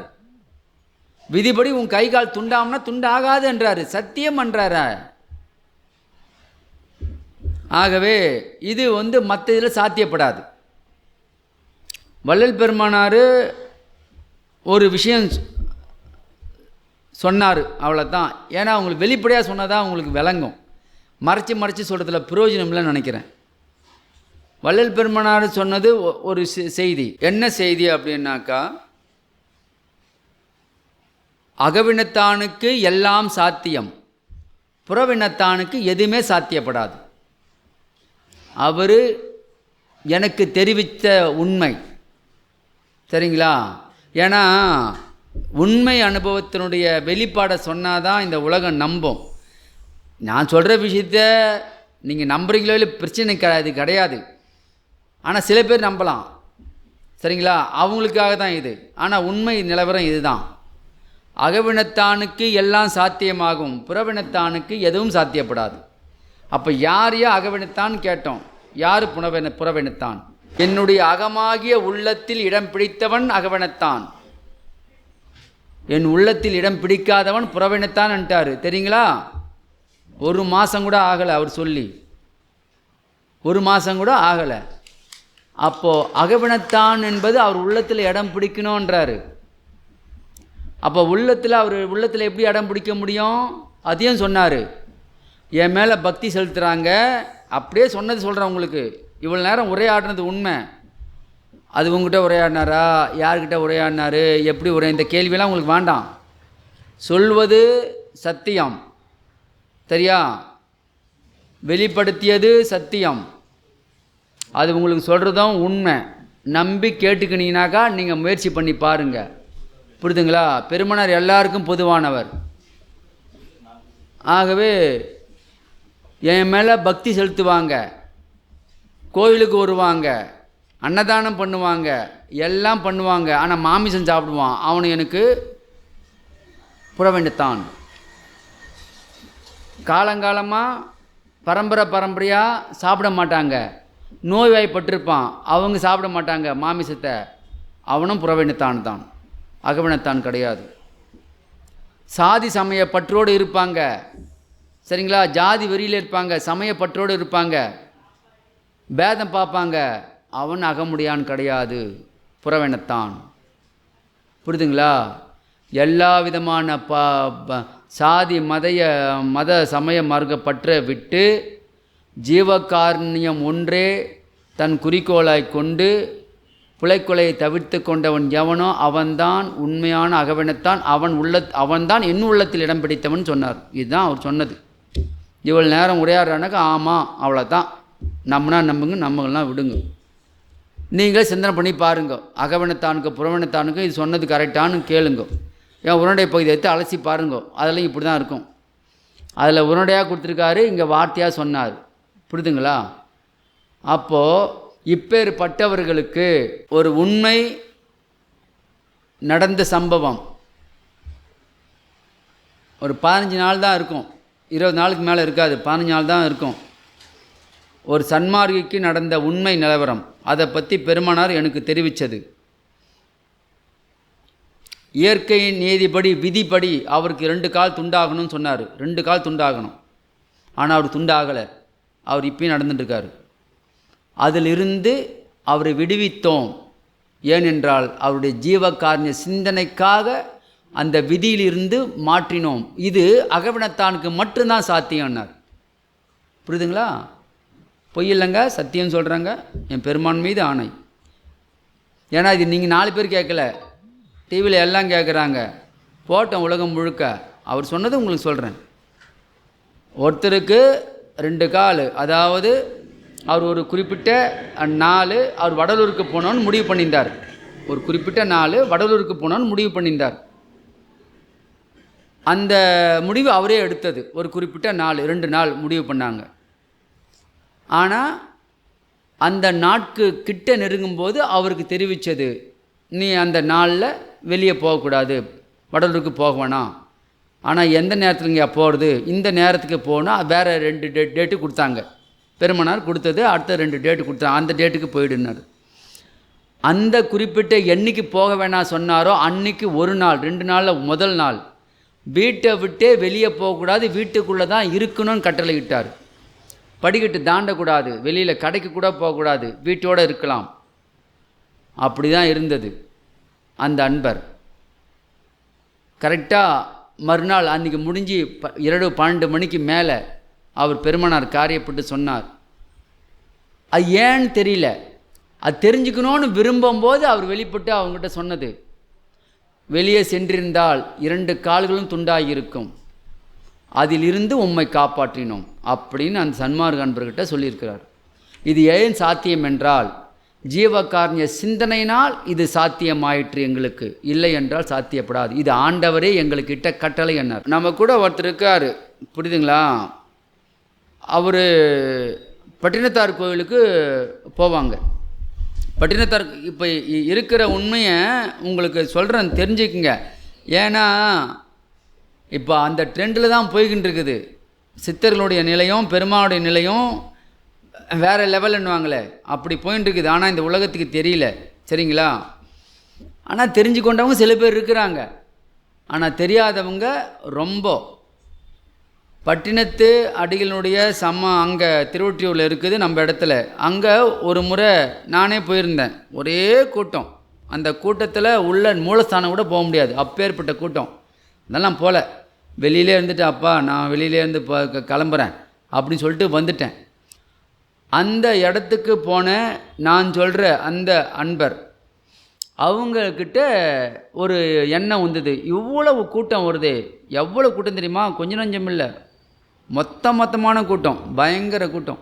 இவ்வளோ கூட்டம் வருது பட்டினத்தடிகள் ஐயா. அவங்க விண்ணப்பம் பண்ணது, அவங்ககிட்ட எல்லோரும் பேசுவாங்க, வந்து எல்லாம் சித்திரம் வந்து பேசுவாங்க, பெருமானார் வந்து பேசுவார். அப்போ கேட்டபோது இத்தனை பேர் வந்து நிற்கிறாங்களே, அவங்ககிட்ட விண்ணப்பம் பண்ணுவாங்களே, அதெல்லாம் எப்படி நீங்கள் கிரகிச்சு நீங்கள் அருள் பாலிக்கிறீங்கன்னு கேட்டிருக்கிறாங்க. அதுக்கு அவங்க சொன்னது, இந்த பக்தர்கள் செய்கின்ற விண்ணப்பங்கள் எல்லாம் வல்ல இயற்கைக்கு போய் சேருமா, இயற்கை ஆண்டவரிடத்தில் போய் சேருமா. அதான் பெருமாள் சொல்கிற அருட்பஞ்சு ஆண்டவர், அங்கே போய் சேருமா. அங்கே இவங்களுக்கு உத்தரவு வருமா, யாருக்கு அருள் பாலிக்கணும்னு உத்தரவு வருமா. அவங்க யார் எடுக்கிறாங்கன்னா லிஸ்ட்டு, தயவு உள்ளம் கொண்டவர்கள் யார் விண்ணப்பம் பண்ணாங்களோ அவங்கள்த மட்டும்தான் எடுக்கிறாங்க, அவங்களுக்கு மட்டும்தான் அனுகிரகம் பண்ண சொல்கிறாங்க. உடனே பண்ணிடுறாங்க, சரியாக போகுது. இல்லைனா இல்லை, முடிஞ்சு போச்சு. இதுதான் அவங்க சொன்ன அந்த பட்டினத்தார் சொன்ன அந்த பதில். நாங்கள் நேரடியாக காரியப்பட மாட்டோம். எங்களுக்கு இயற்கையாகவே அவங்க ஜீவதய உடையவர்களாக இருந்தால் காரியப்பட்டுருவோம். அப்படி இல்லை என்றால் எங்களுக்கு அந்த சுதந்திரம் கிடையாது. இயற்கை எங்களுக்கு கட்டளை இடணும். என்கிட்ட தானே வந்து நிற்கிறாங்க, பட்டினத்தடிகளேன்னு வந்து நிற்கிறாங்க. அப்போ இயற்கை எனக்கு தான் கட்டளையிடும். வள்ளலே போய் நின்னாக்கா அவர் தான் அங்கே காரியப்படுவார். இப்படி தான் நடக்குது. ஆனால் மாமிசம் சாப்பிட்டுட்டு உயிர் பலி கொடுத்துட்டு மற்றவங்களுக்கு துரோகம் பண்ணிவிட்டு, சரிங்களா, எல்லாத்தையும் பண்ணிவிட்டு கடவுள்கிட்ட போய் நிற்கும்போது கடவுளுடைய காதில் நம்முடைய விண்ணப்பம் போய் சேராது. ஆகவே தான் தெளிவாக ஒரு விஷயத்தை புரிஞ்சுக்கணும். அதுதான் பெருமான் சொல்கிறாரு, ஜீவகாரணியம்தான் உங்களுக்கு கடவுள் வழிபாடுன்னு சொல்லிட்டார். நம்ம அப்படியே வாழ்ந்து அப்படியே அருளை அடையலாம், வேறு எந்த விதமான ஒரு இதுவும் கிடையாது. இப்போ ஒரு ஜோதி இருக்குது, வழிபாடு சொல்கிறாரு, பெருமானே சொல்கிறாரு. அப்போ ஜீவகாரணியமான, ஆமாம் நீ மாமிசம் சாப்பிட்றதில்ல, உன்னுடைய சிந்தனையெல்லாம் நாம் அருளை அடையணும், நாம் அருளை அடைஞ்சு மற்ற உயிர்களுக்கு சகாயமாக இருக்கணும்னு ஒரு எண்ணத்தோடு தானே உட்கார்றோம். அப்போ உனக்கு அந்த ஆற்றல் கிடைக்கும். இங்கே அது போல் உட்காந்துட்டு அப்புறம் வெளியில் போயிட்டு அவங்களுக்கு தேவைப்படாமல் இம்சைலாம் கொடுத்துருந்தோம்னாக்கா அது சித்திக்காது. இங்கே பண்ணுற பூஜையே சித்திக்காது, தடைப்பட்டுரும். ஒரு விளக்கு இருக்குது, அது விளக்கு முன்னாடி உட்காந்து மகாமந்திரம் சொல்லி நம்மளுடைய வழிபாடு பண்ணுறோம்னா ஏன் தெரியுமா பண்ணுறோம்? எல்லாராலையும் பண்ண முடியாது. ஒரு தீபத்துக்கு முன்னாடி உட்காந்து நீங்கள் திருவருட்பாவை சாதாரண ஓதிட முடியாது. கடவுளே எனக்கு அருள் அப்படின்னு உங்கள் நாக்கு கூசாமல் கேட்டுற முடியாது. அதுக்கு ஒரு தகுதி வேணும். அது என்ன தகுதி? உள்ளத்தில் உண்மையான தூய்மை, பெருமானுடைய உண்மையான அந்த ஒரு தன்மையை நாம் உணர்ந்து வழிபட்டால் தான் சித்தியாகும். சும்மா சாமி கும்பிட்டா சரியாயிடுனா அதெல்லாம் மற்ற சாமிக்கிட்ட ஆகிடும். இங்கே அப்படி ஆகாது, உட்காரவே முடியாது நம்மளால், சரிங்களா? அப்படி உட்கார்ந்து நாம் முதல்ல பண்ண வேண்டியது அந்த பிரகாரம் அந்த ஜோதி இருக்குது பாருங்கள், அந்த ஜோதியை அருட்பெரும் ஜோதியாக பாவனை பண்ணி நாம் தினந்தோறும் வழிபாடு பண்ணியே ஆகணும். நம்ம கண்களில் அந்த ஒளியின் ஆற்றல் நமக்கு இறங்கணும். நீங்கள் நினைக்கிற மாதிரி தீப ஜோதி வெறும் ஜோதி இல்லை, சூரிய சந்திர ஜோதிங்க. அது சூரியன்கிட்ட என்ன ஆற்றல் இருக்குதோ அது ஒரு ஜோதியில் இருக்குதுன்றாங்க. முருகப்பெருமான் சித்தர் சொல்கிறாரு, ஆனால் அவருக்கு முருகன்ற பேர் கிடையாது, அது தெரியுங்களா? வள்ளலார் எங்கேயும் முருகன் குடிக்க மாட்டார்.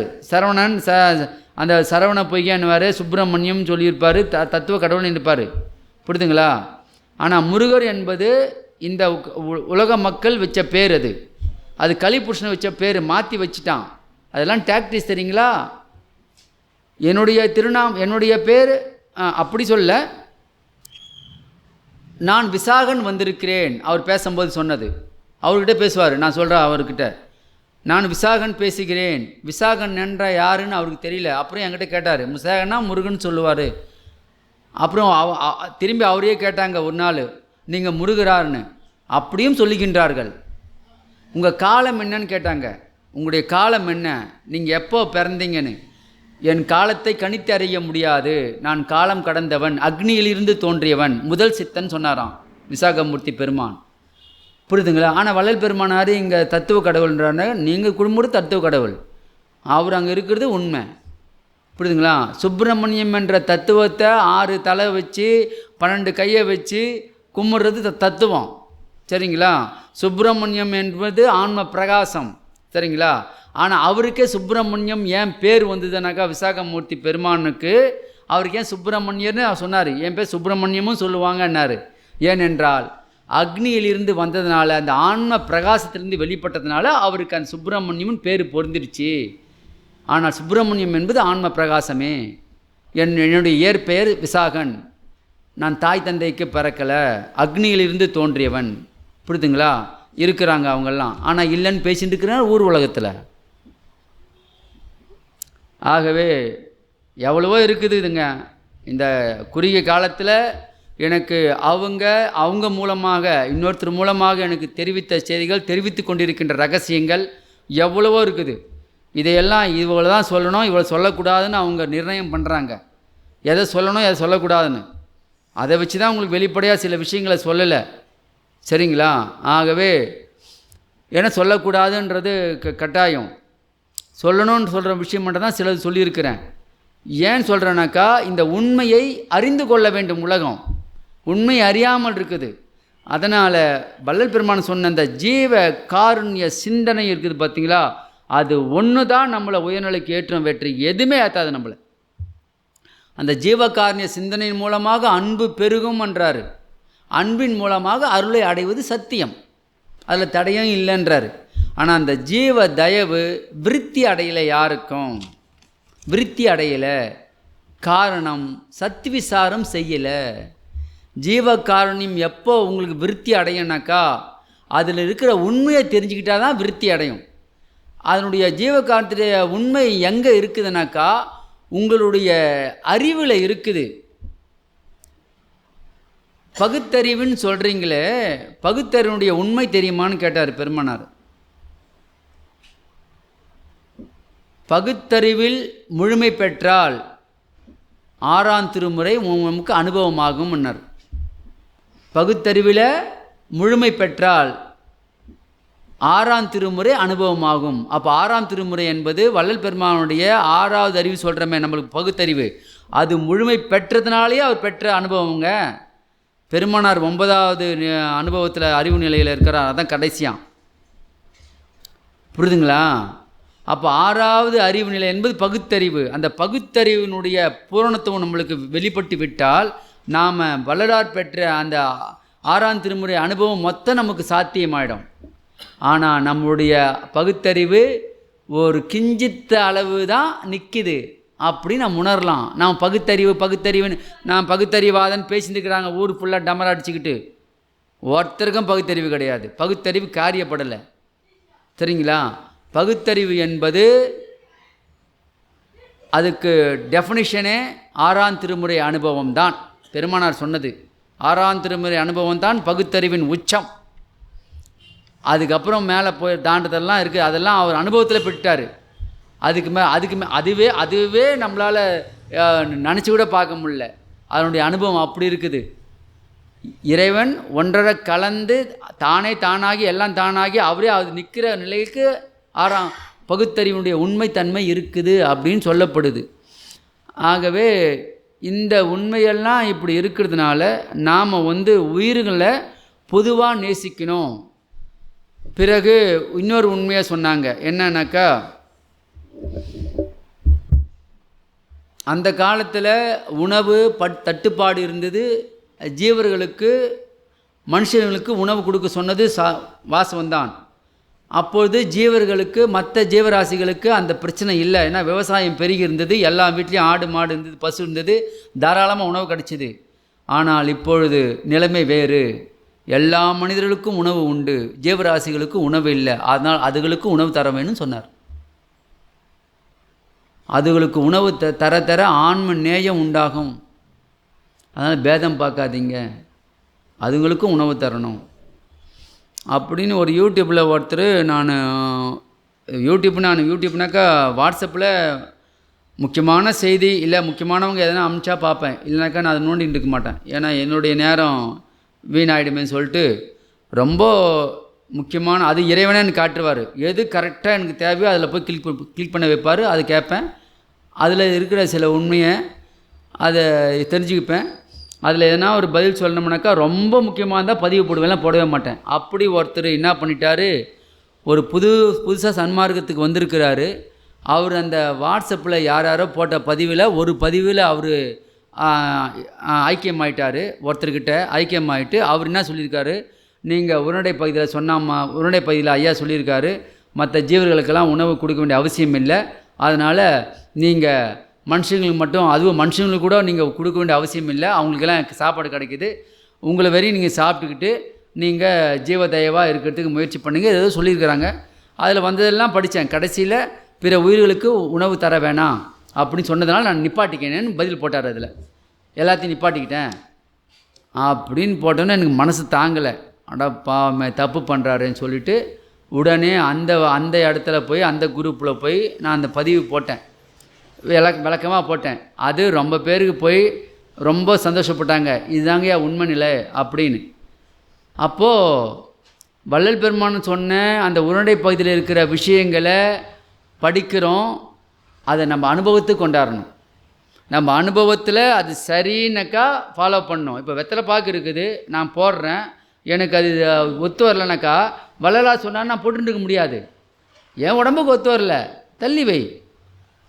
அதுக்கான பக்குவத்தில் என் உடம்பு இல்லாமல் இருக்கலாம், இல்லை அது எப்படி போட தெரியாமல் இருக்கலாம், இல்லை நான் போடுறதுல தப்பு இருக்கலாம்.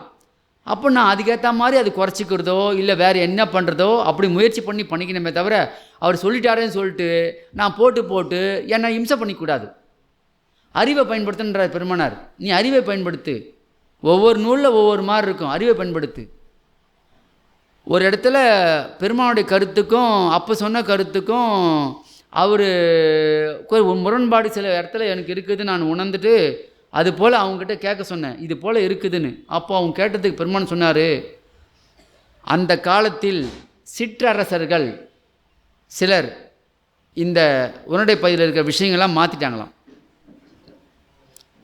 சிற்றரசர்கள்னாக்கா அந்த துறங்கி தானே ஆண்டுந்தானுங்க, அவங்க ஏதோ சூட்சமம் பண்ணியிருக்கானுங்க. அப்பொழுது இந்த சிற்றரசர்கள் சிலர் இதை கொஞ்சம் மாற்றிட்டாங்க, அவர்கள் பண்ண வேலை அப்படின்ட்டு இருக்காரு. அது ஏன் அவர் சரி பண்ண, எப்படி சரி பண்ண முடியும், அதை எழுதி முடிச்சிட்டாரு. அது காலத்தால் தான், அதுக்கு தான் அறிவை பயன்படுத்திக்கலான்ட்டார். ஆகவே எல்லாத்தையும் அது கேள்வி நம்மளுக்கு சத்விசாரம் பண்ணி ஏன் இப்படி இருக்குதே பெருமாள் சொல்லிட்டாருன்னு இல்லாமல் என் அறிவுக்கு அது முரண்பாடாக இருக்குதேன்னு கேட்கும்போது தான் அது சொன்னது. ஆகவே இப்படி எக்கச்சக்கமான விஷயங்கள் உண்டு. ஆனால் வல்லபெருமானார் ஒரு தீர்க்கமான ஒரு விஷயம் மட்டும், அவர் மட்டும் இல்லை, இதே பட்டினத்தடிகள்கிட்ட அவங்க கேட்டது, அருளை அடையினப்பா ரொம்ப கஷ்டப்படுறாங்களேன்னு கேட்டதுக்கு ஜீவகாரணியத்தோடு இருந்தாவே அருளை அடைந்து விடலாம் அதே பட்டினத்தடிக்கு சொன்னார். சரிங்களா? அவங்கள்ட்ட பேசுவாங்க, அவங்க சொல்கிற விஷயமெல்லாம் அவருக்கு ஒன்றுமே தெரியாது, ஜீரோ. அவர் நான் சொல்கிற ஆள் எதுவுமே தெரியாது, சன்மார்க்கம் தெரியாது, சாமியை தெரியாது, எதுவுமே தெரியாது. ஆனால் அவர்கிட்ட காரியப்படுறாங்க, காரியப்பட்டு எல்லாம் சொல்கிறாங்க. ஏனென்றால் ஜீரோவாக இருக்கிற இடத்துல தான் பெருமான் காரியப்படுறாரு, எல்லாம் தெரிஞ்சவங்ககிட்ட காரியப்படுறதில்லை. புரியுதுங்களா? அங்கே தான் அங்கே சூட்சமாக இருக்குது. அவங்க ஒன்றுமே கிடையாது. அவங்களே சொல்லுவாங்க, என்ன செல்வபூதி ஐயா இப்படிலாம் அவங்க சொல்கிறாங்க. என்ன சொன்னாராம் ஒரு வாட்டி, ஜீவகாரணியம் பண்ணுறீங்களே அதுக்கு என்ன, அது அப்படின்னா என்னன்னு கேட்டதுக்கு அவர் வரலாறு நடந்து சொல்லியிருக்கிறாருங்க, அவர் படிக்காதவருங்க, அதை பற்றி தெரியாது அவருக்கு. என்கிட்ட கேட்டார், இப்படி சொல்கிறாரு பெருமானார், அது நடந்தது அவர் வாழ்க்கையிலன்னு. வண்டி ஓட்டின்னு வந்தாராமே ஒரு வாட்டி, ஒரு ஜமீன்தார் மாட்டு வண்டி, அது விரட்டிக்கினே வந்தாராமே. சொல்கிறாரு என்கிட்ட, கிளாஸ் எடுத்தாராம், அந்த சொற்பொழிவு கேட்குறதுக்கு அவர் வண்டியை விரட்டிக்கிட்டே ஓட்டு அந்த மாட்டுக்கு புல் கூட வைக்கல, புண்ணா கூட வைக்கல. அது இறஞ்சிக்கினே சளி ரொம்ப அவசரப்பட்டுதாமே. அப்போது அவர் அழுதாராமே போயிட்டு, அதுதான் ஜீவகாரணின்னு சொல்கிறாரு. அது மாதிரி எதனா நடந்ததுதான்னு கேட்டார். ஆமாப்பா நடந்திருக்குதுன்னு அது எனக்கு சொன்னார். அதுதான் ஜீவகாரணியம். ஆந்த கத்தும்போது பயந்தான்றாரு, காக்கா கரையும் போது நடுங்கினன்றாரு. கவுளி கத்தனாவே நடுங்குவாராமே. அதுதான் ஜீவகாருண்யம். அந்த நிலைக்கு யார் வந்தாங்களோ அதுதான் ஜீவகாருண்யம். அவங்களுக்கு எல்லாமே சாத்தியமாகும் அப்படின்னு சொல்கிறாருன்னாரு. அது யாருக்கு இருக்குது இங்கே இந்த காலத்தில்? இனிமேல் தான் முயற்சி பண்ணணும். சரிங்களா? ஆகவே ஏனென்றால் இந்த அளவுக்கு உண்மை. பட்டினத்தாரை பற்றியே நமக்கு உண்மை தெரியாது, திருவள்ளுவரை பற்றியும் உண்மை தெரியாது. ஆனால் உண்மை அவங்க என்னத்த சொன்னாங்க? பட்டினத்தடிகள் நம்ம என்ன நினச்சிட்டுருக்குறோம்? லிங்கமாக தானே ஆறா நினச்சிட்டுருக்குறோம். அவர் லிங்கமானது என்னமோ உண்மை. அதையும் அவன் சொன்னார். அது முதல் பிறவியில். அடுத்த பிறவி எடுத்து நான் ஒளி தேகம் பெற்றதை இந்த உலகம் அறியாதனர். அதனால தான் இப்போயும் நான் சொல்கிற ஆளுக்கு அவர் போய் மூலஸ்தானத்தில் பார்த்தா அவருக்கு ஒளியாக தான் தெரிவார். பட்டினத்தார் கரும்பு கையில் வச்சுருப்பாருங்க, ஒளியாக தான் தெரிவார். லைட்டு ஃபுல்லாக லைட்டாக அந்த பிரணவ தேகம் பண்ணுறாங்களே ஒளி தேகம், அப்படி தான் தெரிவார். எல்லோரும் அன்றைக்கி ஏதோ ஒரு விழா, இப்போ சிவராத்திரி ஏதோ வந்தது போல். இந்த சிவராத்திரி இல்லை, அதுக்கு முன்னாடி ஒரு 20 நாளைக்கு முன்னாடி நல்லா ஞாபகம் இருக்குது. நான் காலையில் போயிட்டு வந்தால் அவர் மாலை போயிருக்காரு. எல்லாரும் ஒரே கூட்டமாக ஜோதி தரிசனம் காட்டுறாங்களாம், தீபார்த்தனை. எல்லா லிங்கத்தை பார்த்து ஓம் நம சிவாய் நம சிவாயன்றாங்க. எனக்கு அப்படியே நிற்கிறாருங்க, கரும்போட ஒளியோட அப்படியே என்கிட்ட பேசுகிறாரு. இத்தனை பேர் இருக்கிறாங்களே, அவங்களுக்கெல்லாம் இது மாதிரி காட்டக்கூடாதுன்னு நான் கேட்டேன். சாத்தியப்படாது. உனக்கான பிராப்தம் இருக்கிறது, உனக்கு அது காட்சி. இதை நான் சொல்லட்டுமான்னு உன்னை பைத்தியக்காரன் வாங்க சொன்னாராம். நம்ப மாட்டார்கள், உன்னை பைத்தியக்காரன்னு சொல்லிடுவாங்க, பேசாமல் இரு, இந்த உண்மையெல்லாம் சொல்ல வேண்டாம் அப்படின்னு சொல்லாராம். அப்படி இருக்குது. அப்போ அவர் சொன்னதான் என்ன சொன்னாராம்? நான் இந்த முற்பிறவியில் அந்த நிலையை அடைஞ்சது உண்மைதான், லிங்கமானது உண்மைதான். ஆனால் அடுத்த பிறவி எடுத்து ஒளிதேகம் பெற்றதை இந்த உலகம் அறியாது இயற்கை மறைத்து விட்டது. இயற்கை மறைச்சதுக்கு இன்னொரு விஷயமும் சொல்லலாம். பெருமானுடைய மனைவி சம்பந்தமாக எதனா தெரியுமா யாருக்குன்னா? எந்த வரலாறு தான் இருக்குதா? இயற்கை மறைத்து விட்டது. வள்ளல் பெருமானார்கிட்ட எத்தனை பேர் பாடம் படித்தாங்க தெரியுமா? அதை இயற்கை மறைத்து விட்டது. அவரோடு இருந்த ஒரு முக்கியமான நபர் கல்பட்டாயாவோட நெருக்கமானவர் இருந்தார். அதை பற்றி இந்த உலகம் தெரியாது. அவர் இப்போ பிறந்திருக்கார், அவர் என்னோட உரையாடுறார், தெரியுங்களா? இவங்கெல்லாம் இந்த அற்புதமெல்லாம் நடக்குது. மொத்தம் 49 பேர் என்றார் பெருமானார். எனக்கு ஒரு சந்தேகம் வந்து கேட்டேன், 36 பேர் ப்ராக்டிஸ் கொடுத்தீங்களே, கேள்விப்பட்டிருக்கிறேன், நான் படித்ததில்லை, பெரியவங்க சொல்லி கேள்விப்பட்டிருக்கேன். 36 சீடர்கள் இருந்தால் கேள்விப்பட்டிருக்கிறீங்களாயா? கேள்விப்பட்டது இல்லையா? பெருமானுக்கிட்ட 36 சீடர்கள் இருந்தாங்க. வேட்டவளம் ஜெமின்னு சொல்கிறோம் இல்லையா, அந்த காட்டு பகுதியில் தான் அவர் பயிற்சி கொடுத்துருக்காரு 36 பேருக்கு. கேள்விப்பட்டிருக்கிறேன். இது உண்மையா இல்லை அவங்களாம் இப்போ என்ன உண்மையாக? நான் எப்போயுமே பெருமான விஷயத்தில் நான் சந்தேகப்பட மாட்டேன். யார் சொன்னாலும் நம்பிடுவேன். ஆமாம், யார் சொன்னாலும் நம்புவேன். ஆனால் அதில் உண்மை பொய் இருக்குதா இல்லையான்னு எனக்கு காலப்போக்கில் தெரிஞ்சிடும். அப்போ நான் அதை ஏற்றுக்குப்பேன். ஆனால் அவர் பேர் சொல்லி சொன்னாக்க நான் நம்பிடுவேன்.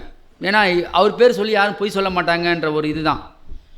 அப்போது 36 பேர் இருக்கிற சொல்கிறாங்களே ஐயா, இதை பற்றி கேளுங்க அப்படின்னு சொல்லும்போது அவங்க கேட்டிருக்கிறாங்க.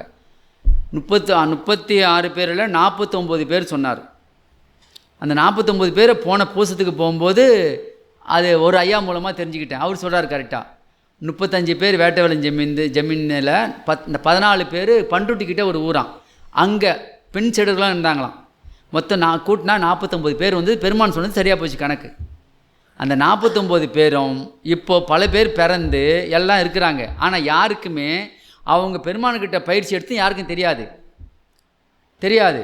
ஆனால்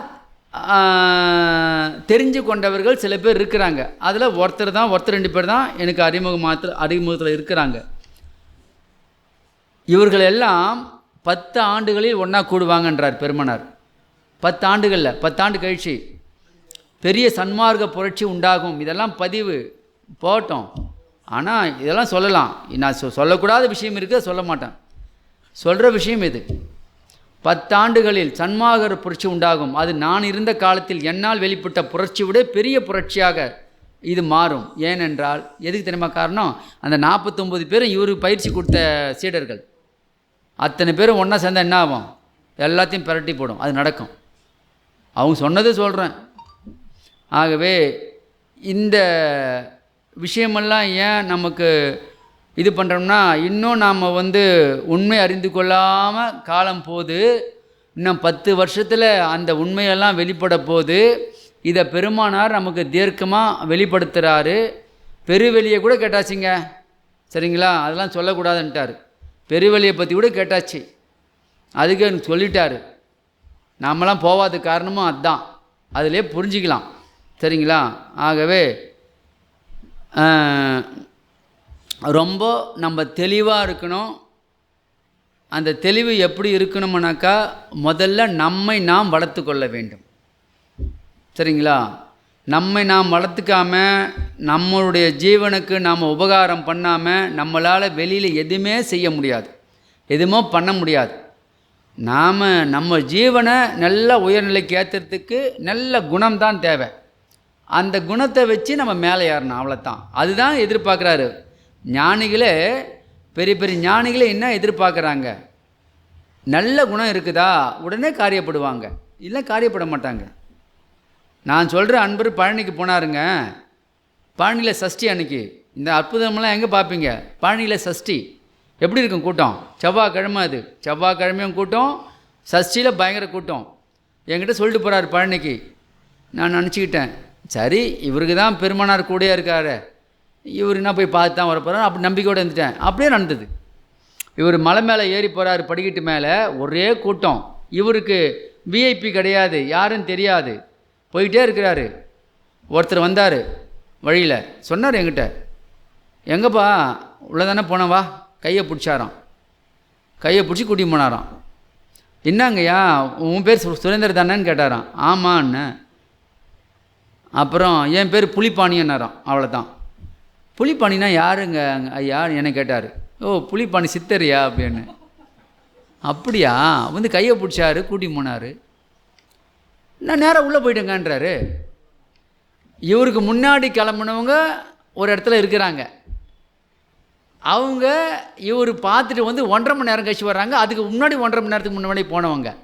இவர் போனார் நேராக. சொல்கிறாரு, ஐயா நான் எப்படி போனேன்னு எனக்கு தெரியல, இவர் கையை பிடிச்சி தான் தெரியும். போயிட்டேன், போனால் மூலஸ்தானத்தாண்ட நின்றுட்டுருக்கிறேன் நான். பாருன்னாரு. பார்த்தேன். அப்புறம் ஒரு பிரசாதம் வாங்கி கொடுத்தாரு, இந்த சாப்பிடுன்னாரு. அவர் கொஞ்சம் கையை வச்சு சாப்பிட்டுட்டு எனக்கு கொடுத்தாரு. யோ அமுதமையா அது, போயா நீ. அவர் கை வச்சு சாப்பிட்டாருன்னா அமுதமையா அது. அப்படிங்களா, அமுதமாதுன்றார் இவர். ஒன்றும் தெரியல, சாப்பிட்டு போயிட்டார். அவ்வளோதான், முடிஞ்சு போச்சு. தரிசனம் பண்ணிட்டு வந்துட்டார். அப்போது இது எப்படி நடக்குது பாருங்க. அப்போ அவங்க யார் அப்படின்றால், அவர் தான் 49 ஒருத்தர். அவர் பேரெல்லாம் சொல்லக்கூடாதுன்னு சொல்லியிருந்தால் தான் மறைக்கிறேன், சரிங்களா? இதுவே உங்களுக்கு ஒரு டானிக் மாதிரி இருக்கணுமே, ஒரு ஊக்கம் கொடுக்கணுமேன்னு சொல்கிறேன், இல்லைனாக்கா அது கூட சொல்ல மாட்டேன். ஆகவே இப்பேற்பட்ட நிலையில் நம்முடைய சன்மார்க்கத்தினுடைய வீரியத்தை பெருமானார் வேகமாக கொண்டு போயிட்டுருக்காரு. நாம் பண்ண வேண்டியதெல்லாம் சுத்த மனத்தோடு வாழணும். எந்த விதமான துரிசம் இருக்கக்கூடாது. யார் பற்றியான விசாரமும் நம்மளுக்கு தேவையில்லை. பிறரை பற்றி விசாரம்னா அவங்க கஷ்டப்படுறாங்களா, அவங்களுக்கு ஏதாவது உபகாரம் பண்ணுற விசாரம் தான் இருக்கணுமே தவிர, வெட்டி பேச்சு, வீண் பேச்சு, அவங்கள பற்றி குறை சொல்கிறது, அதெல்லாம் விட்டு ஒழிக்கணும். ஒன்றுத்துக்கும் உதவாது. நாம் எதுக்கு வந்தோம் இந்த பூமிக்கு, ஏன் பிறந்தோம், அருளை அடையிறதுக்கு பிறந்தோம். அந்த வேலையை முதல்ல நம்ம ஒழுங்காக பார்க்கணும். இதுதான் பெருமானார் உணர்த்துறாரு. அப்படி இல்லைனா பிறவி போய்கொண்டே இருக்கும், பிறவி போய்கொண்டே இருக்கும். யாருக்கு என்ன லாபம்? ஒன்றும் பண்ண முடியாது. ஆகவே மற்ற வெளியில் நடக்கிற எதையும் சிந்தனை பண்ண வேணாம், சரிங்களா? அது அப்படி தான் நடக்கும். இயற்கையை நீதிப்படி தான் நடக்கன்றாருங்க. இயற்கையை நீதிப்படி தான் நடக்கும். அது யாரும் தடுக்க முடியாது. அது நன்மையோ தீமையோ இயற்கை நீதிப்படி தான் நடக்கும். ஆனால் யார் ஜீவகாரணிய சிந்தனையோடு இருக்கிறாங்களோ அந்த ஆன்மாவுக்கு எந்த பாதிப்பும் வராது. இதை மட்டும் பிடிச்சிக்குங்க. உண்மையை நம்மளுக்கு அது போதும் இல்லை. ஊர் உலகத்தில் அது நடக்குது, இது நடக்குது, அப்படி இப்படின்னு சொல்லிட்டு பெறாயிரன்ல. நீ பிறண்டாத, நீ விட்டுடு, அந்த விஷயத்துக்கே போவாத. நீ சரியாக இருக்கிறியா, நீ ஸ்டாண்டர்டாக இருக்கிறியா, உன்னை நீ பாதுகாக்கிறதுக்கு ஒரே வழி ஜீவகாருண்யம் சிந்தனை. அதில் இருந்துட்டாக்கா இயற்கை உன்னை காப்பாற்றிட்டு போயிடும். நீ எதை விரும்புகிறியோ அது நடக்கும். நீ எதை விரும்புகிறியோ நடக்கும். நான் பெருமானுக்கிட்ட கேட்டேன், எப்பா ஜீவகாரணியம் சொன்னாதான், ஜீவகாரணியம் பண்ணாதான் மேல்நிலைக்கு ஆகும்னு நீங்கள் சொல்கிறீங்க. நான் ஒருத்தர் கூட சாப்பாடே கொடுக்குறதில்ல. நான் பாட்டி ஊர் ஊராக போகிறேன், என்னை பேச வைக்கிற, ஓட வைக்கிற, ஆட வைக்கிற, இதுதான் பண்ணிட்டு வரேன்.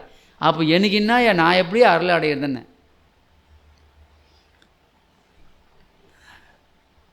எல்லா உயிர்களும் இன்புற்று வாழ வேண்டும்ன்ற எண்ணத்தோடு நீ பண்ணுற பாரு இந்த பணி, இதுதான் உனக்கு ஜீவகாரணம். எல்லா உயிர்களும் இன்புற்று வாழ்க நீ பிரார்த்தனை பண்ணு, டெய்லி பண்ணு. நீ அது பண்ணுற பார்த்தியா, அந்த உணர்வோடு இருக்கிற நீ, அந்த உணர்வோடு இருந்து பண்ணுற அந்த பிரார்த்தனையே ஜீவகாருண்யம். நீ சாப்பாடு போடணுன்னு கிடையாது. அப்புறம் கேட்டு கேட்டு சரி டெய்லி ஒரு 3 பேருனாச்சும் கொடுத்துக்கு போன்றார். அதனால் இந்த 3 பேருக்கு டெய்லி நாங்கள் திருவத்தூரில் இருந்தால் கொடுப்பேன், வெளியே வந்தால் கிடையாது. அதுவும் பட்டினத்தார் கோயிலுக்கு போயிட்டு அவரை வணங்கிட்டு அங்கே இருக்கணும் கொடுத்துட்டு, இப்போ அது 2 பேருக்கு ஆளுக்கும் ஒரு உணவு வந்து பசுமாட்டுக்கும் மாற்றிட்டார். புரியுதுங்களா? இந்த காக்காவுக்கு தர்றது, குருவிக்கு தர்றதெல்லாம் அது தினம் நடக்கும். பட் எறும்பு கூட இப்போ நான் தேங்காய் பால் எடுக்கிறேன்னாக்கா, தேங்காய் பால் திப்பி இருக்குது பாருங்கள், அதுக்கு கீழே போடுறதுக்கே மனசு வராது. என் மனைவி டக்குன்னு கவுத்துருவாங்க குப்பைக்குள்ள, எனக்கு அது மனசே வராது. இது எறும்பு சாப்பிடுமே அப்படின்னு எடுத்துன்னு போய் மெனக்கட்டு பத்திரப்படுத்தி வச்சு தேங்காய் இதில் மூடியில் வச்சுட்டு அதை எடுத்துன்னு போய் அதுங்களுக்கு உணவாக போடுவேன்.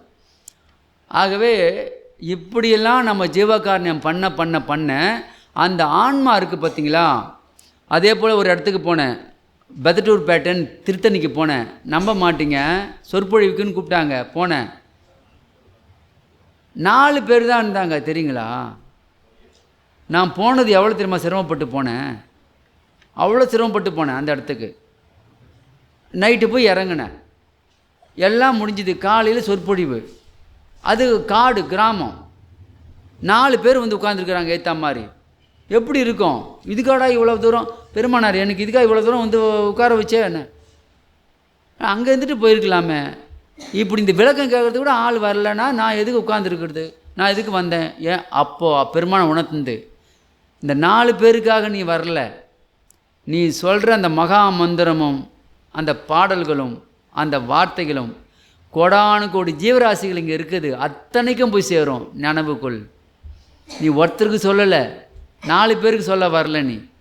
நீ சொல்கிற மகா மந்திரத்தினுடைய ஆற்றல், அந்த நீ சொல்கிற அந்த விஷயம், அது காற்றோடு காற்றாய் கலந்து ஆன்மாவுக்களை சென்றடையும். அன்னிலேருந்து தான் நான் முடிவு பண்ணேன், இனிமேல் 4 பேர் இருந்தாலும் சரி 40 பேர் இருந்தாலும் சரி கவலையே கிடையாது. சரி இது போய் சேருது, அது போதும் நமக்கு. அதுதான் மகாமந்திரம் எங்கே போனாலும் சொல்லுவேன். அந்த மகாமந்திரத்தை இப்போ கூட நான் எங்கே போனாலும் இங்கே சொல்லுவேன், 6 முறை சொல்லுவேன். 6 முறை சொல்லுவேன். அந்த 6 முறை எதுக்குன்னாக்கா, நான் பெருமானுக்கிட்ட விண்ணப்பம் வைக்கும்போது மகாமந்திரம் உலகமெல்லாம் போய் சேரணும். அந்த எப்படி என்னுடைய ஆசை பேராசை, உலகத்தில் இருக்கிற ஒவ்வொரு ஜீவனையும் இந்த மகாமந்திரம் போய் காதில் போய் சேரணும். அதுக்கு நீங்கள் வந்து மகாமந்திரத்தை சொல்லுங்கள். பெருமாள்கிட்ட சொல்லுவேன், நீ மகாமந்திரம் சொல்லி இத்தனை ஜீவனுக்கும் அது காதில் போய் விழணும், நீ நினச்சா விழுந்துருமே. அவங்க தூங்கினே தான் இருப்பாங்க, இருந்தாலும் அவங்க காதில் ஏதோ ஒன்று, என்னடா அருட்பெரும் ஜோதி அருட்பெரும் ஜோதி கேட்குதேன்னு அவங்க தெரியும் இல்லை, பெருமானா நினச்சான முடியும் இல்லை. அதை நீ சொல்லுன்னும் போது தான் அதை நீயே சொல்லு, போகிற இடமெல்லாம் சொல்லு, அது போய் சேரும். அப்படின்றதால தான் எங்கே போனாலும் மகாமந்திரத்தை சொல்லுவேன். அப்படி கேரளாவில் 10,000 பேர் இன்றைக்கி மகாமந்திரம் தெரியும் சொல்கிறாங்க, கேரளாவில் பண்ணது. இனியும் கேரளாவுக்கு நம்ம பயணம் பண்ணுவோம். 10,000 பேர் ஜோதி வழிபாட்டை பாடுறாங்க. புரியுதுங்களா? அங்கே முருகப்பெருமான்ற பேரில் தான் அங்கே வழிபாடு பண்ணுறாரு. கேரளாவில் இருக்கிற ஒரு ரிஜித் குமார்னு ஒரு ஐயா, நம்மளுக்கு நண்பர். அவர் முருகனோட நேர உபவாசகர், பேசுவார். பேசி அவர் என்ன சொல்கிறார் அதுதான் பண்ணுவார். அவர்கிட்ட முருக சித்தர் விசாக பெருமான் சொன்னது, இனிமேல் நான் முருகன் சொல்ல மாட்டேன், எனக்கு அந்த பேர் அவர் சொல்கிறாங்க அப்படின்னாரு. இதுவா அப்படியும் சொல்லுகின்றார்கள். அதனால் விசாக பெருமான் தான் அவருடைய திருநாமம், அதான் அவர்கிட்ட எங்கள் வெளிப்படுத்தினது. ஆக அந்த விசாக பெருமான் என்ன சொல்கிறாருனாக்கா, இனியும் என்னுடைய அவர் பேரை வச்சு தான் இவர் தவம் பண்ணி அந்த ஆற்றலை கொடுக்கறது. அந்த அவர் ஆற்றலை அவர் கொடுத்துருக்காரு. அது மூலமாக எதிர்பட்டு உட்காரவங்களுக்கு அந்த தியானம் பண்ணி அவருக்கு விசாகமூர்த்தி பெருமான் கொடுத்த ஆற்றலை அவர் கொடுப்பார். அது நடக்குது இப்பயும். அவர் சொன்னார், என்னுடைய இந்த தியானத்தை மக்களுக்கு செய்வதற்கு முன்பாக மகா மந்திரத்தை சொல்லி அருட்பெரும் ஜோதி வள்ளல் பெருமானாரை வணங்கிவிட்டு தான் செய்ய வேணும்னு அவர் சொன்னார் 2 வருஷத்துக்கு முன்னாடி. அன்னிலேருந்து தொடர்ந்து பண்ணுறார். அருட்பெரும் ஜோதி மகா மந்திரம் சொல்லிவிட்டு அந்த வழிபாடு பண்ணிவிட்டு தான் அந்த தியானத்திலே உட்காருவார். அதனால் என்னை கூப்பிடுவார். அப்படி நான் தொடர்ந்து போய்கிட்டே இருந்தேன். இப்போ அவங்களே பண்ணிக்கிறாங்க. அவங்க பல ஊரில் பண்ணுறாங்க. அப்படி தொடர்ந்து அது நடக்குது. இப்படி இவங்களுக்குள்ளே நம்ம தான் நினச்சிக்கிறோம் அவருன்னு. அவங்கெல்லாம் ஒரே டீமாக இருந்து வேலை செய்கிறாங்க. நான் சொல்கிறேன், அந்த ஐயா கிட்ட பட்டினத்தார் பேசுவார், டக்குன்னு வள்ளல் பெருமான் வந்து உட்காருவார். பட்டினத்தடிகள் என்ன சொல்லுவார்னாக்கா, அவரை பற்றி கேட்டாவே, வள்ளலாரை பற்றி கேட்டாவே என்னுடைய வள்ளல்னுவார். என்னுடைய வள்ளல் அப்படின்னே சொல்லுவார் பட்டினத்தார் பெருமானார். சரிங்களா? இவர்கிட்ட சில விஷயம் கேட்கும்போது, சில சித்தர்கிட்ட கேட்கும்போது அவங்க சொல்ல முடியாத நிலை இருந்தால், சொல்லக்கூடாதுன்னு இருந்தாக்கா, இதை வள்ளல் சொல்லுவார்னு பேசாமல் அடங்கிடுவாங்க. உடனே அவர் வந்து நிற்பார் அந்த ஸ்பாட்டே. அந்த ஆளுடைய கை மாறும், மந்திரம் மகா மந்திரம் வெளியே வரும், அந்த டோனு பெருமான் டோன் மாறும். அப்புறம் சொல்லுவாங்க. சில நேரத்தில் மௌனமாக இருந்து சிரிச்சுட்டு போயிடுவாங்க. புரியுதுங்களா? இப்படியெல்லாம் அவர் ஒத்த ஆளுக்கிட்ட காரியப்படுறார் பெருமானார். அவர் நமக்கு கிடச்சிது எனக்கு பெரும் பாக்கியம். எந்த செய்தியாக இருந்தாலும் ஒரு சந்தேகமாக இருந்தாலும் கேட்டுருவேன். அப்படி பல சந்தேகங்களை கேட்டு தெரிஞ்சு வச்சுட்டு இருக்கிறேன். அது எது சொல்லணுமோ மட்டும்தான் சொல்லணும். அது உனக்கு மட்டுமே, நீ தெரிஞ்சுக்கணும் ஆசைப்பட்டதுனால சொல்கிறோம். எல்லாத்தையும் சொல்லியிருந்தால் சரி வராது. அப்படின்றதுனால இதெல்லாம் எதனால் கிடச்சிது இந்த இடம் அப்படின்னாக்கா, நான் பண்ண விண்ணப்பம் தான். இன்றைக்கும் சொல்கிறேன், பெருமானாரே, நான் இனி இந்த உலகத்தில் இருக்கிற சாதாரண ஜீவங்களோடு நான் பழக எனக்கு விருப்பம் இல்லை. பழகிறேன், தப்பு இல்லை. ஆனால் நான் என்னை சுற்றி அருளாளர்கள் கூட்டம்தான் இருக்கணும்னு கேட்டேன். நான் ஒளி தேகம் பெற்ற உண்மை அருளாளர்கள் மத்தியில் நான் வாழணும். எனக்கு அது போல் ஒரு சந்தர்ப்பத்தை கொடுன்னு. இப்பொழுது எல்லா சித்தர்களும் முத்தர்களும் யோகிகளும் உண்மையாக சொல்கிறேன், அவங்கெல்லாம் என்னக்கிட்ட நேராக காரியப்படுறாங்களோ இல்லையோ, நான் சொல்கிறேன் அந்த ஐயா கிட்ட எல்லாரும் காரியப்படுறாங்க. அந்த ஒரு ஐயா கிட்ட அவங்க மூலமாக எனக்கு இவங்கெல்லாம் எனக்கு இதாகிறாங்க. கேட்குற அந்த சந்தேகங்களுக்கு விடை அதெல்லாம் அவர் சொல்லும்போது எனக்கு காதில் தேனாக பாயுது. எவ்வளோ விஷயங்கள் தெரியுங்களா, அற்புதங்கள். இவர் சிவபெருமான் வந்து சிவபெருமானே அந்த தத்துவம் தான் சொல்கிறாங்க. விசாகமூர்த்தி பெருமான்கிட்ட ஒரு உண்மையை கேட்டேன் தெரியுங்களா, உங்களுக்கு திருமணம் ஆயிடுச்சான்னு கேட்க சொன்னோம். அவர்கிட்ட உங்களுக்கு திருமணம் ஆயிடுச்சா, வள்ளி தேவன்னு சொல்கிறாங்களே அது உங்களுடைய மனைவியன்ற மாதிரி, அதெல்லாம் கற்பனைன்ட்டார். அதே விசாக பெருமான் வள்ளி தேவனெல்லாம் கற்பனை கதை, உண்மை அல்லன்னு சொன்னார். பெருமானா தான் சொல்கிறாரு, தத்துவம் சொன்னார், சொல்லியிருக்கார் இல்லையா.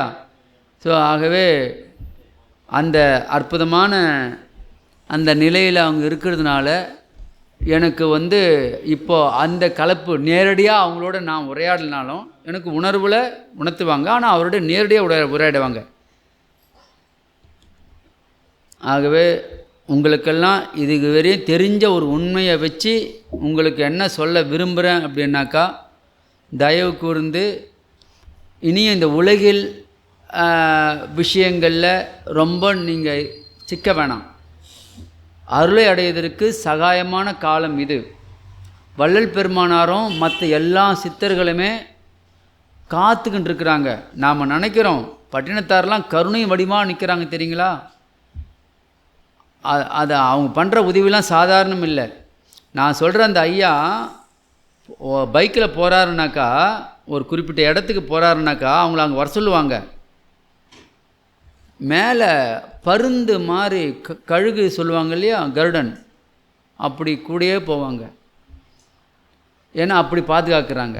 ஏன்னா இப்படியெல்லாம் இறையாற்றல் வெளிப்படையாக காரியப்படுது. இப்போது இதெல்லாம் நமக்கு தெரிஞ்சால் தான் ஒரு ஆனந்தம், ஒரு பிடிமானம் வருமானத்தாலும் உங்களுக்கு சொல்கிறேன். லேஸில் இல்லை, நம்ம பழைய காலத்து மாதிரி நம்ம இருக்க வேணாம், நம்ம அதிதீவிரமாக இருக்கணும். ஒன்று அதிதீவிரமானாக்கா பிச்சுக்க வேணாம் மண்டையை, எப்படா இருக்குதுன்னு. அமைதியாக இருந்து ஆனந்தமாக பெருமான்கிட்ட மண்டியிட்டு அந்த ஒரு உள்ளத்தில் எந்த விதமான சஞ்சலமும் இல்லாமல். சஞ்சலம் எதனால் வருது தெரியுங்களா, ஒரே விஷயத்தில் தான் வரும். நம்மளை விட்டுட்டு இந்த உலகியல் விஷயங்களில் நின்னோம்னா சஞ்சலம் வரதான் செய்யும். உலகியல் விஷயம் நம்மளுக்கு தேவையில்லை. அந்த உலகியல் விஷயம் நன்மை செய்கிறீங்களா, நம்மளுக்கு இன்பத்தை கொடுக்கும், தப்பே கிடையாது. உலகில் போய் நிற்கிறீங்கன்னா நன்மை செய்கிறதுக்கு போய் நில்லுங்க. மற்றபடி எந்த விதமான ஒரு விஷயமும் நம்மளுக்கு தேவையில்லை. என்ன என்ன நடக்குதோ அதை அப்படியே ஏற்றுக்குங்க. என்ன கொடுக்கப்படுதோ அதை அப்படியே ஏற்றுக்குங்க. கிடைக்கலையே அப்படியே விடுங்க. இப்படி ஒரு சரிசமமான நிலையில் இருந்தால்தான் இது நல்லா இருக்கும்.